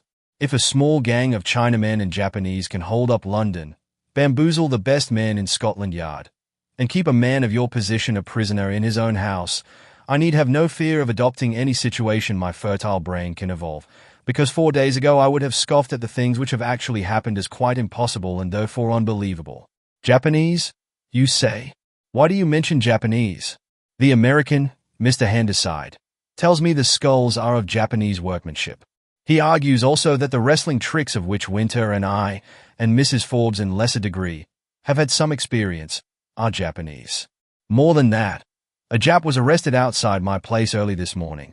Mr. Winter said something about it, but he spoke only of Chinamen. I have Furneaux's authority for the statement that the prisoner is a Jap and belongs to a society calling itself the Sons of Nippon. But confound it, I have no quarrel with Japan. If anything, I am one of her best friends. I must get Handyside to propound one of his favorite theories. He says that a powerful and growing party among our allies in the Far East means to keep China in a condition of anarchy until Japan is prepared, financially and in armament, to take a commanding share in the ultimate settlement. But, at best, the few Japanese adventurers in league with Wang Li Fu hardly count. Once he is laid by the heels, this feud will evaporate into thin air. If it doesn't, I must ask the government to provide safe quarters for my family in the tower, muttered Forbes, rising and pacing the room in the same thoughtful, care-laden way as he had paced it when Thaden first told him of Edith Lester's end. You said Wang Li Fu knew that Mrs. Forbes had been rescued from her bonds last night, went on Thaden. I suppose Winter told you that. Was he only assuming the fact? Or have there been developments at Croydon? A motor car drove up to the gate openly at 10 o'clock this morning. A police sergeant, jumping to the conclusion that one of his own chiefs or a representative of Scotland Yard was paying the place a visit, incautiously showed himself in the doorway, whereupon the car raced away. It was an unfortunate and, perhaps, costly blunder, but the man is hardly to be blamed. The very audacity of the gang is their best safeguard. A luncheon gong clanged in the hall. Both men started, and then laughed. You see, cried Forbes, these rascals have got us on the jump. I don't know how long my servants will stand the racket. They are most loyal, and Tomlinson vows that not a syllable has been breathed outside by any of our domestics. But the women's nerves are on edge. A scullery maid dropped a decanter a little while since, and the crash drew blood-curdling shrieks from the kitchen. Come, let us eat, drink, and be merry, for tomorrow we die. The quotation is not a felicitous one. Indeed, it is distinctly ominous, but it seems to meet the conditions. He threw open the door, and saw the three ladies descending the stairs. Helena, he cried sternly, the doctor said you were not to stir out of your room. My dear, the doctor is a mere man, and fancies that a woman is not fitted for warfare. He is quite mistaken. When aroused we can be terrible. Mrs. Forbes, whose face was paler and eyes seemingly bigger and more luminous than usual, was leaning on Evelyn's arm. She was dressed in a blue tulle costume which lent a fragile air to an already slender form, but she smiled so unaffectedly that even the policeman grinned. You certainly look ferocious, said her husband, yielding instantly, as she well knew would happen. I believe you are all jealous, she vowed. I'm the only one who has really been in the forefront of the battle. No, I forgot you, Mr. Thaden. Didn't that horrid man knock you down? Yes, said Thaden, moistening his lips with his tongue. There was such a peculiar rasp in his voice that it evoked a general laugh. Obviously the guests meant to avoid serious topics during the meal. Evelyn Forbes chimed in with a reminiscence of her school days in Brussels, and soon the talk was general, ranging from the year's academy to the ladies' gold championship. Mrs. Paxton, an excellent mimic, was amusing them with imitations of the voice and manner of a certain well-known lady golfer, when she was interrupted by three sharp, irregular cracks which seemed to come from the dining-room windows. Simultaneously, a picture frame on the opposite wall was split and a Worcester vase on a sideboard was smashed to atoms. Thaden, owing to his position at the table, was the first to notice three small, starred holes in the plate glass of the windows. Don't stand up, he said, instantly. Someone is shooting at the house. Crouch on the floor, for heaven's sake. That urgent appeal was emphasized by a fourth bullet, which, taking a lower flight, barely missed Forbes, upset a Venetian glass flower vase on the table, and buried itself in the lower half of the sideboard. Forbes, heedless of the possible consequences to himself, sprang to his wife's assistance, and, interposing his body as a shield between her and the windows, led her to an angle of the wall where she would be safe. The younger women, after a momentary hesitation, dropped to the floor and crawled to the same refuge. Thaden ran out. The front door was open. The police had heard the shooting, the sound of which had been deadened to those in the dining room by the breaking glass and china. But within a few minutes a useless pursuit was abandoned. The fusillade had come from a car which halted close to the garden railings on the far side of the square. Though the trees were nearly in full leaf, and dense shrubbery seemed to shut off every house from any such method of attack, investigation proved that it was possible to estimate accurately the position of the dining room windows in number 11. When Thaden returned, he found Forbes and the ladies gathered in the hall. Another narrow escape on both sides, he said coolly. 2 policemen were just too late to interfere. Of course, they did not anticipate a move in that quarter.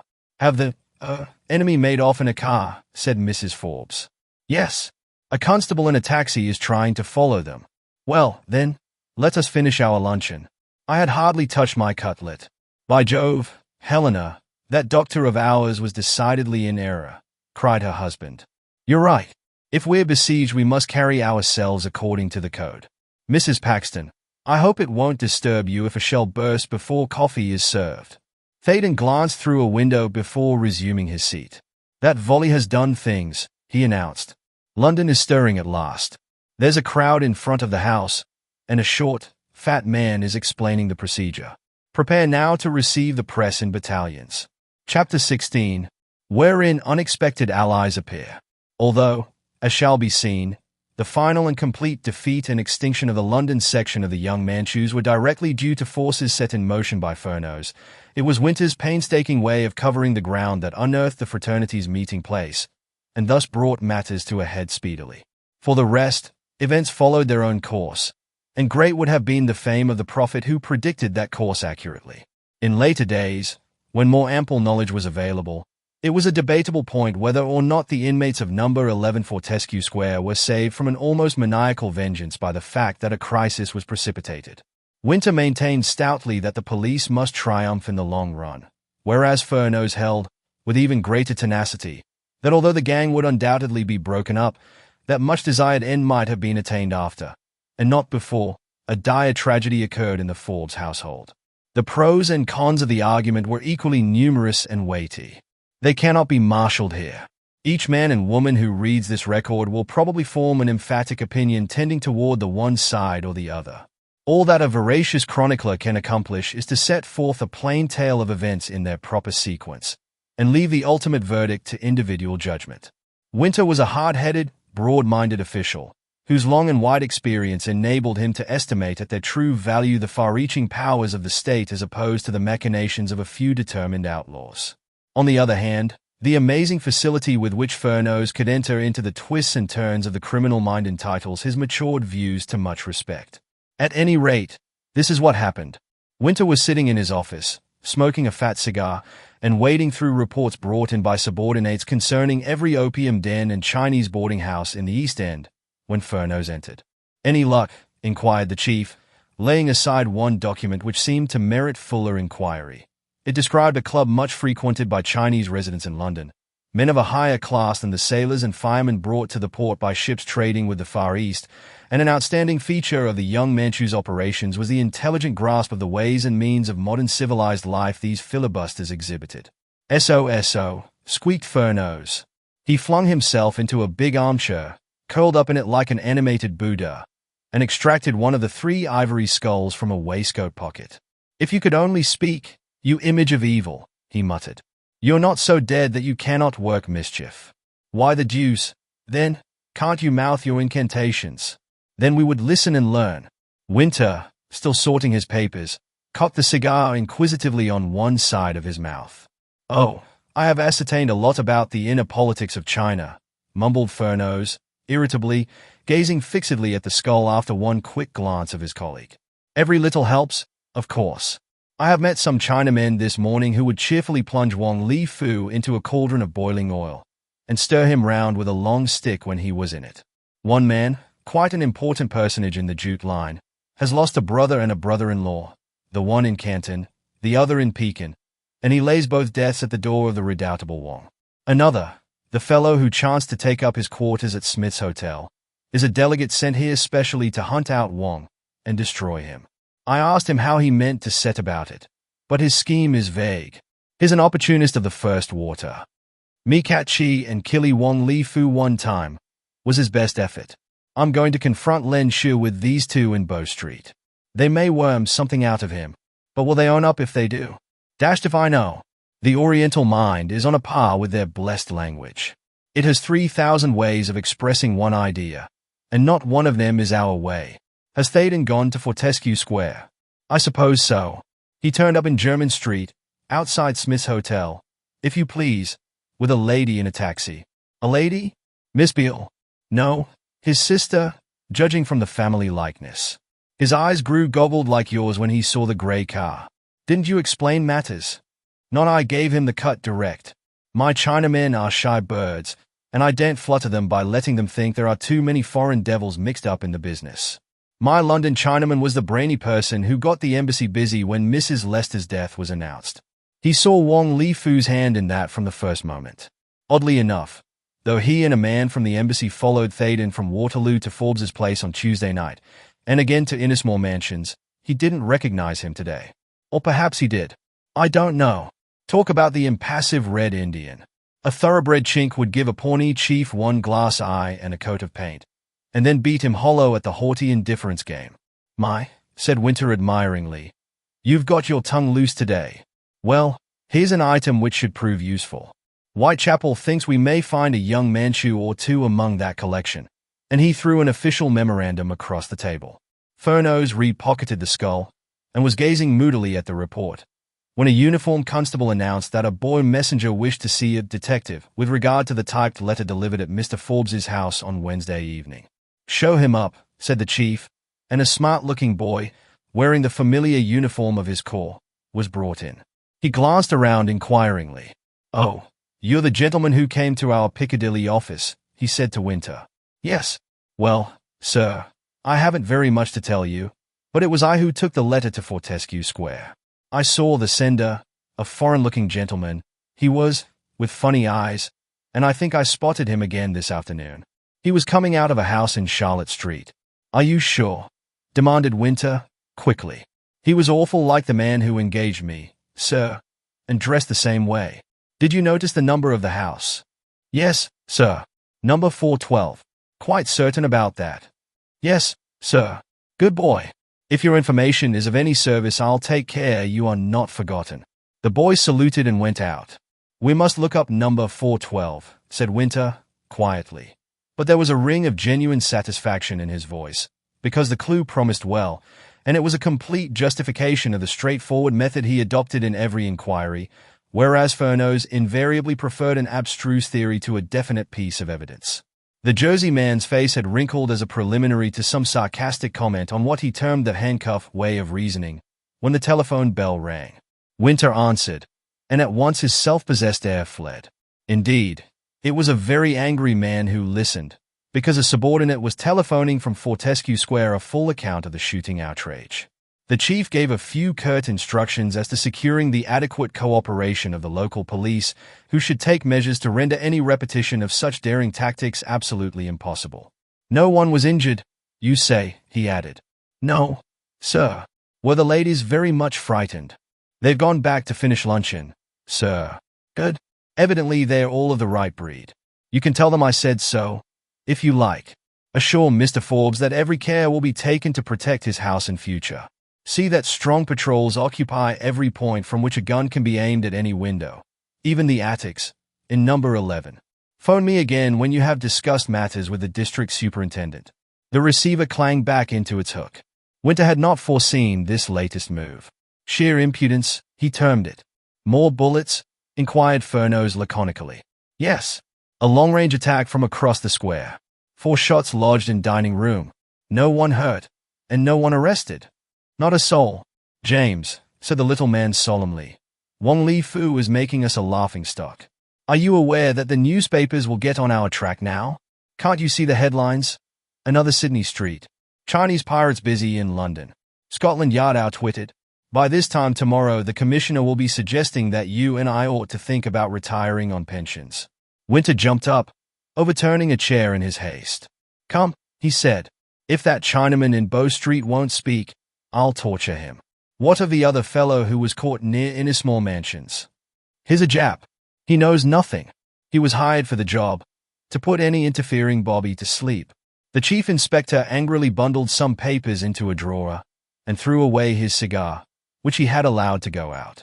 Furneaux produced an ivory skull again and scowled at it, whereupon his superior, snorting with annoyance, strode to the window and affected an interest he was far from feeling in the panorama of the Thames.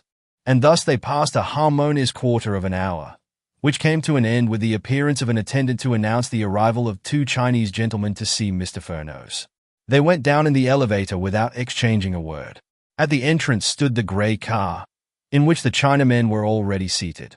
Furneaux introduced the chief inspector, and they were whisked to Bow Street.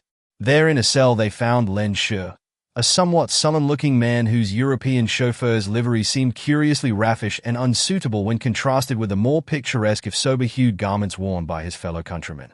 At first he maintained the sulky know-nothing role which he had adopted successfully with the official interpreter. Furneaux, watching the faces of prisoner and questioners, guessed that small progress was being made. So, waiting until Len Shi was evidently quite satisfied with himself, he suddenly thrust an ivory skull before the man's eyes. The result was unexpected but puzzling. The man was badly scared, beyond doubt, but he now became obstinately silent. Winter, than whom no living actor could play up better to Furneaux's tactics in a touch-and-go encounter of this sort, assumed a highly tragic air. "Handcuff that man, and bring him out," he said to the constable in charge of the cells. Len Shi blanched. He estimated the legal methods of Great Britain by those which obtained in his own land, and probably thought he was being led forth to immediate execution. The whole five crowded into the car, and the driver, the same English chauffeur to whom Thaden had spoken, was told to make for 412 Charlotte Street and pass the house slowly, but not pull up. Len Shi, though quaking with alarm, bore himself with a certain dignified stoicism until he found out where the car was apparently stopping. Then he said something in a panic-stricken voice, and the jute merchant, who spoke English fluently, turned to Furneaux. "Tell the chauffeur to return," he said. "Len Shi will now confess." Once started, Len Shi talked volubly.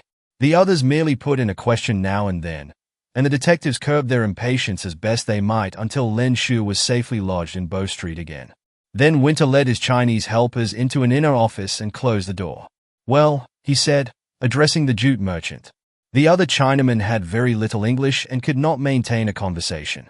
But, to the chief inspector's surprise and wrath, the English-speaking Chinaman had only a request to make. "Give me and my friend those 3 ivory skulls," he said. "Why?" he said. "Without them we can accomplish nothing. Be good enough to explain yourself. Above all, tell me what Len Shi has been jabbering about." He had plenty to say. He told us of the fate of our friends in China. "Those things do not concern you. What you want is to have Wang Li Fu and the others, there are nearly 20 in all, delivered into your hands. Very well. Give us those ivory skulls, and bring your men to that house in Charlotte Street at 1 o'clock this night, and you will take them without a blow being struck. That is our business, not yours," said Winter, gruffly decisive. "I cannot expose you 2 gentlemen to any personal risk in this affair." "Kindly. You do not understand," broke in the jute merchant, addressing the burly representative of the Criminal Investigation Department as if he were a fractious child who must be informed as to the why and wherefore of a disagreeable duty. "What will you do? Surround the house with policemen, break in the doors, and fight? You may, or may not succeed. Plenty, of your men will certainly be killed. That is not good. We do not wish it. Give me those skulls. I and my friend will go there. You come at 1 o'clock, tap so on the door, and we will admit you. Then you take Wang Li Fu and all the others. There will be no fight." The Chinaman's manner was singularly impressive as he tapped 3 times on a high desk to emphasize, as it were, his instructions. The sound, too, was curious. He did not use his knuckles, but bunched the fingers of his right hand together and rapped on the wood with the long nails which are a mark of distinction in his race. "We make things easy and certain for you," he added, more by way of painstaking argument than because any further explanation was really necessary. "You do not wish to fail? No. You want to be sure that Wang Li Fu's evil deed shall be stopped? Good. We do that, My friend. We can pass the doorkeepers. Can you? No. At 1 o'clock we open the door and the young Manchus will be wholly in your power, to do with them what you will. I promise that. And my word is always taken in the city. Winter turned troubled eyes on Furneaux. What do you say? He muttered irresolutely. I think the plan is a good one, and should be adopted, was the instant reply. Nevertheless, Winter was perplexed. He hemmed and hawed a good deal. Seldom did he hesitate in this fashion. As a rule, he was quick to decide and quicker to act. I might entertain your scheme if I were told more about it, he said dubiously, gazing with troubled eyes at the Chinaman's blandly inscrutable face. Please believe me when I say that I trust your good faith, but I am not sure that even you understand fully the nature of the adventure you have in mind. Wang Li Fu has already committed one murder in London. He has attempted others, and is absolutely careless of consequences. How can I have any guarantee that you and this other gentleman may not be his next victims? He is a person who displays a somewhat forced humor. We might enter the Charlotte Street house at 1 o'clock and find your corpses there, with labels and ivory skulls neatly attached. That will not be so, was the grave answer. If I agree, what time do you propose going there? About midnight. And do you expect the police to leave the whole neighborhood severely alone for another hour? Not unless you wish it. If you so desire, you can occupy both ends of the street and arrest every Chinaman coming away from number 412, but let those pass who go towards it. Will others go there? Friends of yours? I mean. Oh, yes. We will overpower the young Manchus by taking them unaware. We will act quietly, but there will be no mistake. It is you who will err if you do not accept our help. Then Winter yielded, though not with a good grace. The implied suggestion that the London police could not handle a set of Mongolian ruffians was utterly distasteful, yet he admitted, though unwillingly, that he did not want to sacrifice some of his best men in rushing the place. All right, he said. Hand over the skulls, Furneaux. It is quite agreed, he went on, addressing the Chinaman again, that I have full liberty of action in so far as preliminary arrangements are concerned. I see your point that Wang Li Fu must not be forewarned, and shall take care that my men are hidden. I have your positive assurance, too, that you are not exposing your own life in any way. To the best of my belief, I shall be as safe in Charlotte Street as I am here, said the jute merchant, smiling for the first time during the interview. 1, 2, 3, said Furneaux, counting the skulls into the Chinaman's outstretched hand. For some reason, the action, no less than the words, jarred on Winter. I do wish you wouldn't be so theatrical, he growled. Furneaux said nothing. He accompanied the chief inspector when the latter escorted the two Chinamen to their car, and whistled softly between his teeth while Winter and he were walking to Scotland Yard. The big man glowered at him once or twice, but passed no comment. When they reached the embankment, Winter took Furneaux to his room, but left him instantly. He was absent a long time. When he came in again, he was cheerfully placid. Walking toward their favorite restaurant in Soho, they met a newsboy running with an edition of an evening newspaper damp from the press. The boy was shouting, "Horrible crime in the West End, Chinese outrage." Furneaux bought a paper. It contained a lively account of the attack on Mr. Forbes's house and described the mansion as an armed fortress. Scores of police were parading the neighborhood and examining every passing motor car lest it held Chinese bandits. The arrest of Len Shure at St. Albans, and of a Japanese outside Innismore Mansions, was recalled, and an Eastbourne correspondent had sent a fairly accurate version of the kidnapping of Mrs. Forbes. The pack is in full cry now, James, grinned Furneaux. Tomorrow. Oh, bother tomorrow. Let's eat. And talk about something else. What? Both? Well, now, if that isn't a bit of luck, cried a pleasant voice close behind them, and Mr. George T. Henderside held out his two hands. I was feeling kind of lonesome in the hotel, and just strolled out to look at the shops, he rattled on. Say, can you boys eat a line? Is there any place in London where they know what a plank steak is? Plank steak, snorted Furneaux. When you've tasted a porterhouse steak grilled by a master hand, you'll never mention any other variety again. Come right along, Mr. Henderside. Tell us fairy tales about God's own country. We're in the right mood to believe anything. But what's this story of another shooting up in Fortescue Square?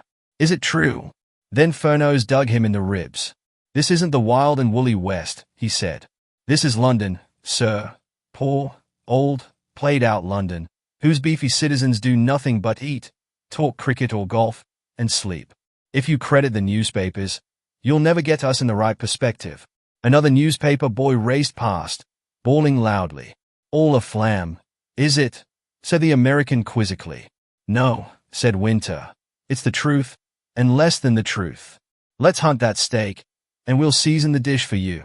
Winter never erred when he chose a man as a friend. He liked Handyside, and was half inclined to drop a hint in his ear as to the night's program, for the American had seen Wong Li Fu more than once, and might be useful for identification purposes. Chapter 17. The Settlement. Now, Lensher had communicated one vital fact to his compatriots which they had carefully concealed from the detectives. The opening campaign against Forbes had practically ended that day. Thenceforth, for a week, the young Manchus meant to separate, revert to Chinese costume, live in Chinese boarding houses in the East End, and thus utterly mislead and bamboozle the police, who, in their hunt for the miscreants, would be searching for Chinamen in European dress and living in European style. Winter was in two minds whether or not to inform the inmates of number 11 as to the contemplated raid on the Charlotte Street rendezvous. Ultimately, he decided to say nothing definite that evening.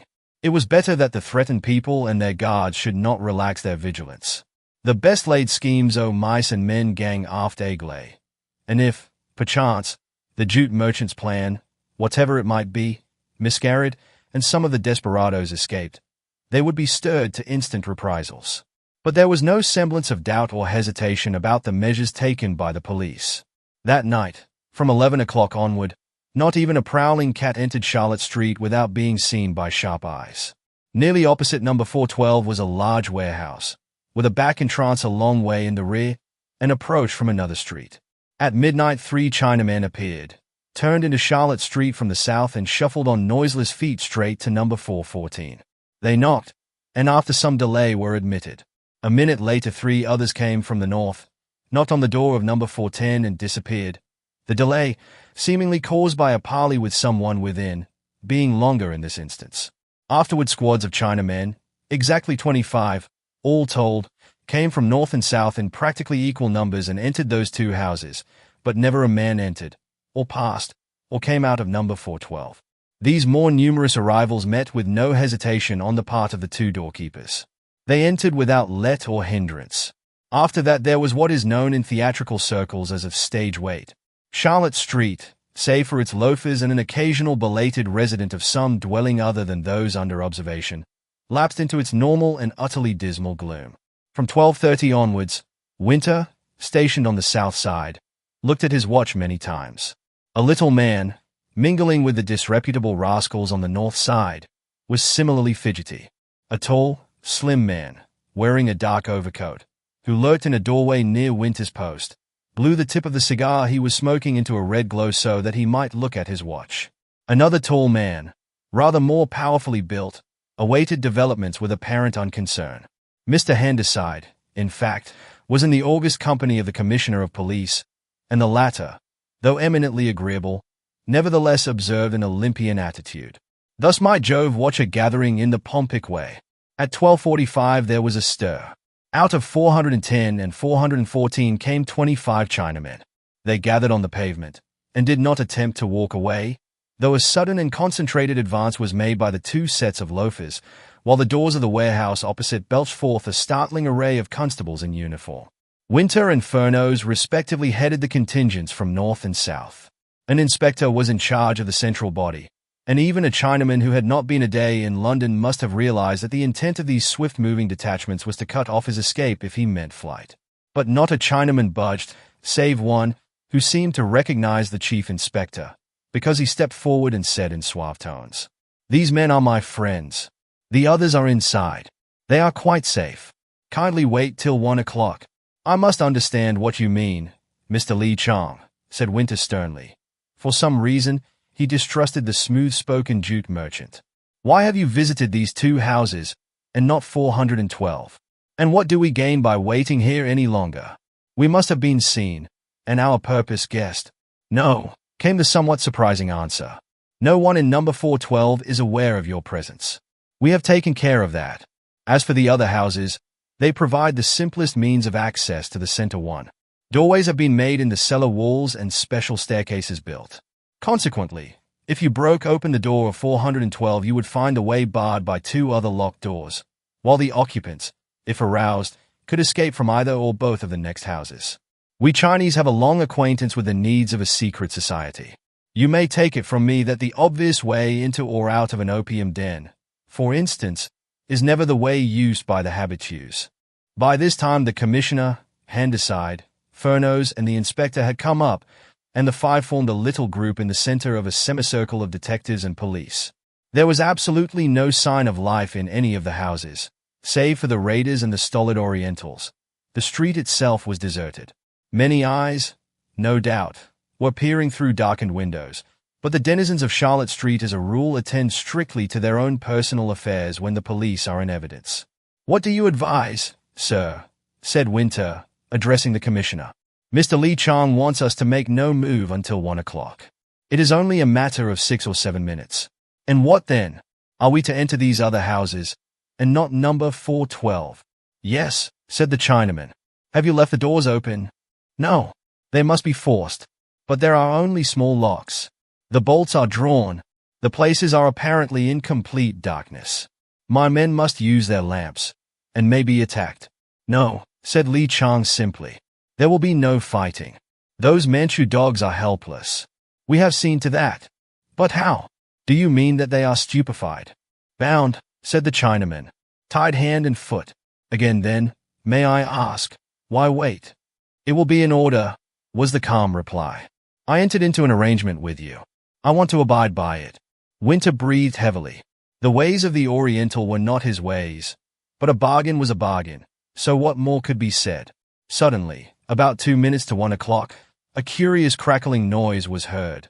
A column of sparks burst high above the steep roof of number 412, and the upper windows of the opposite houses reflected a red glare. "Good heavens! The place is on fire!" cried Winter. Simultaneously came a shout from both ends of the street. Men were running from the detachment guarding the rear of the premises to say that a fierce fire was raging on the first floor back of number 412.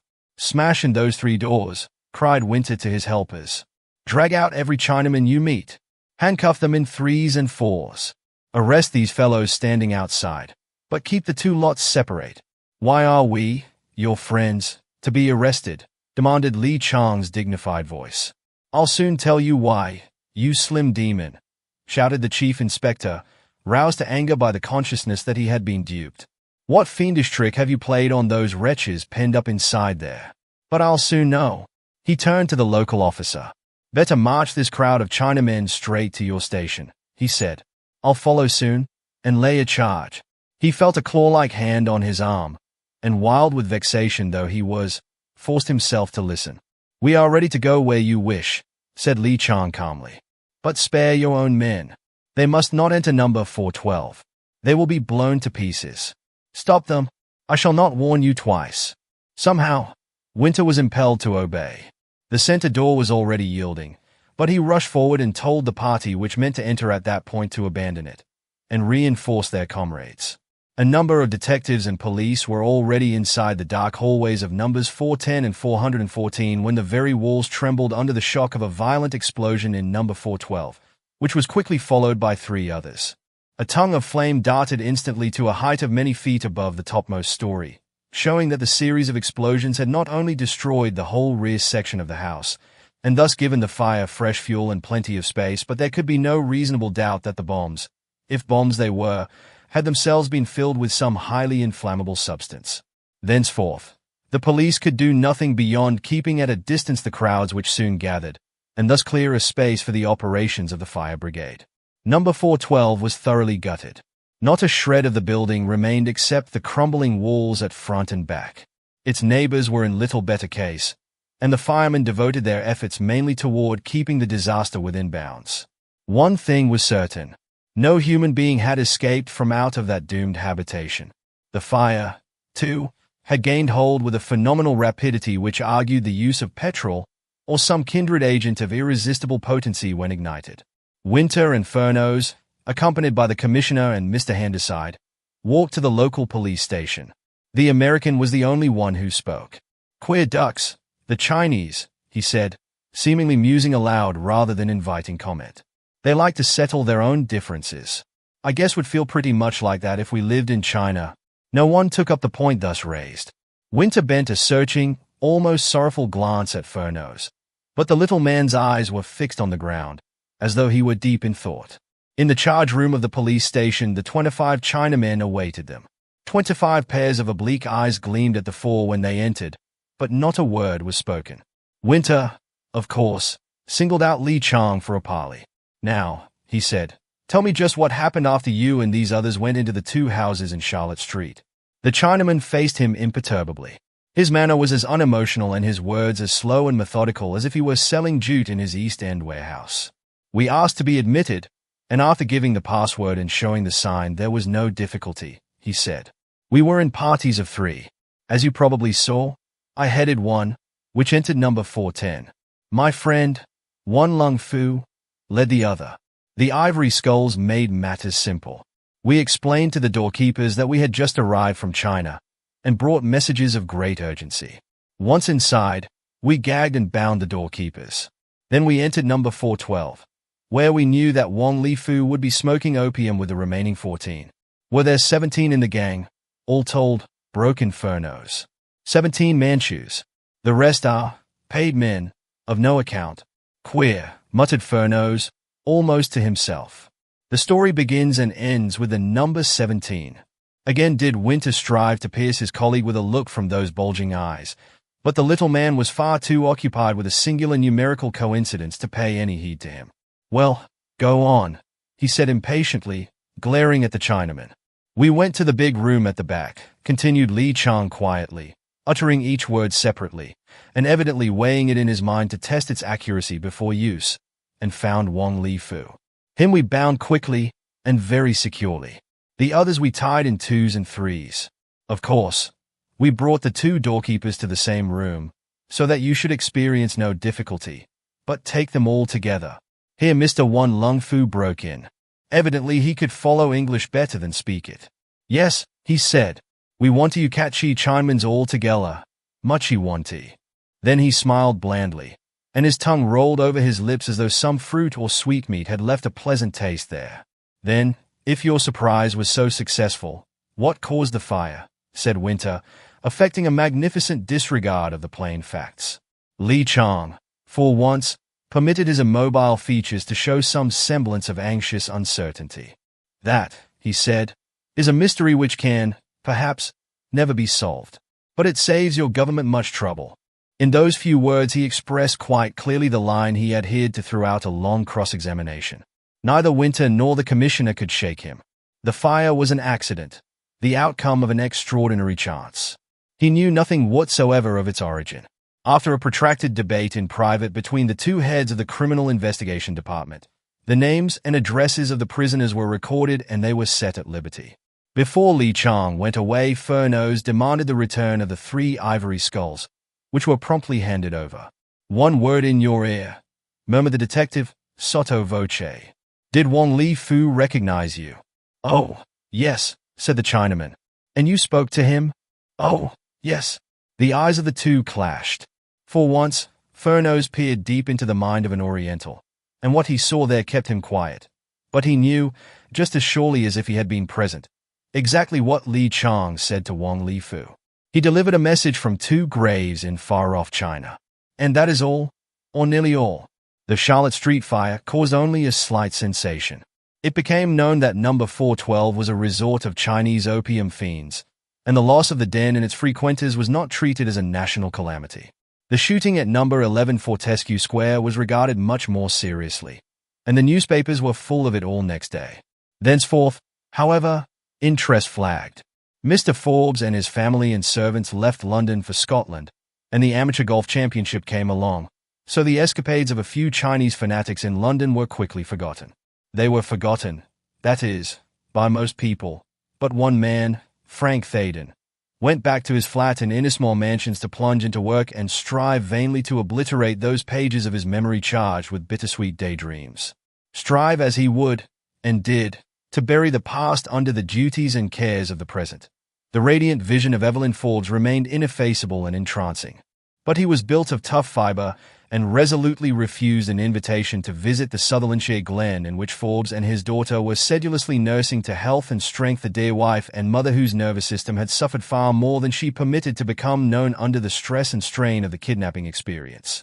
Even when Evelyn herself wrote, seconding her father's most friendly note, Thaden pleaded the exigencies of his profession and filled a letter with an amusing account of Bates's chagrin because he had failed to bag a Chinaman on his own account, having actually purchased a pistol and fixed it in position before he and his wife quitted the flat.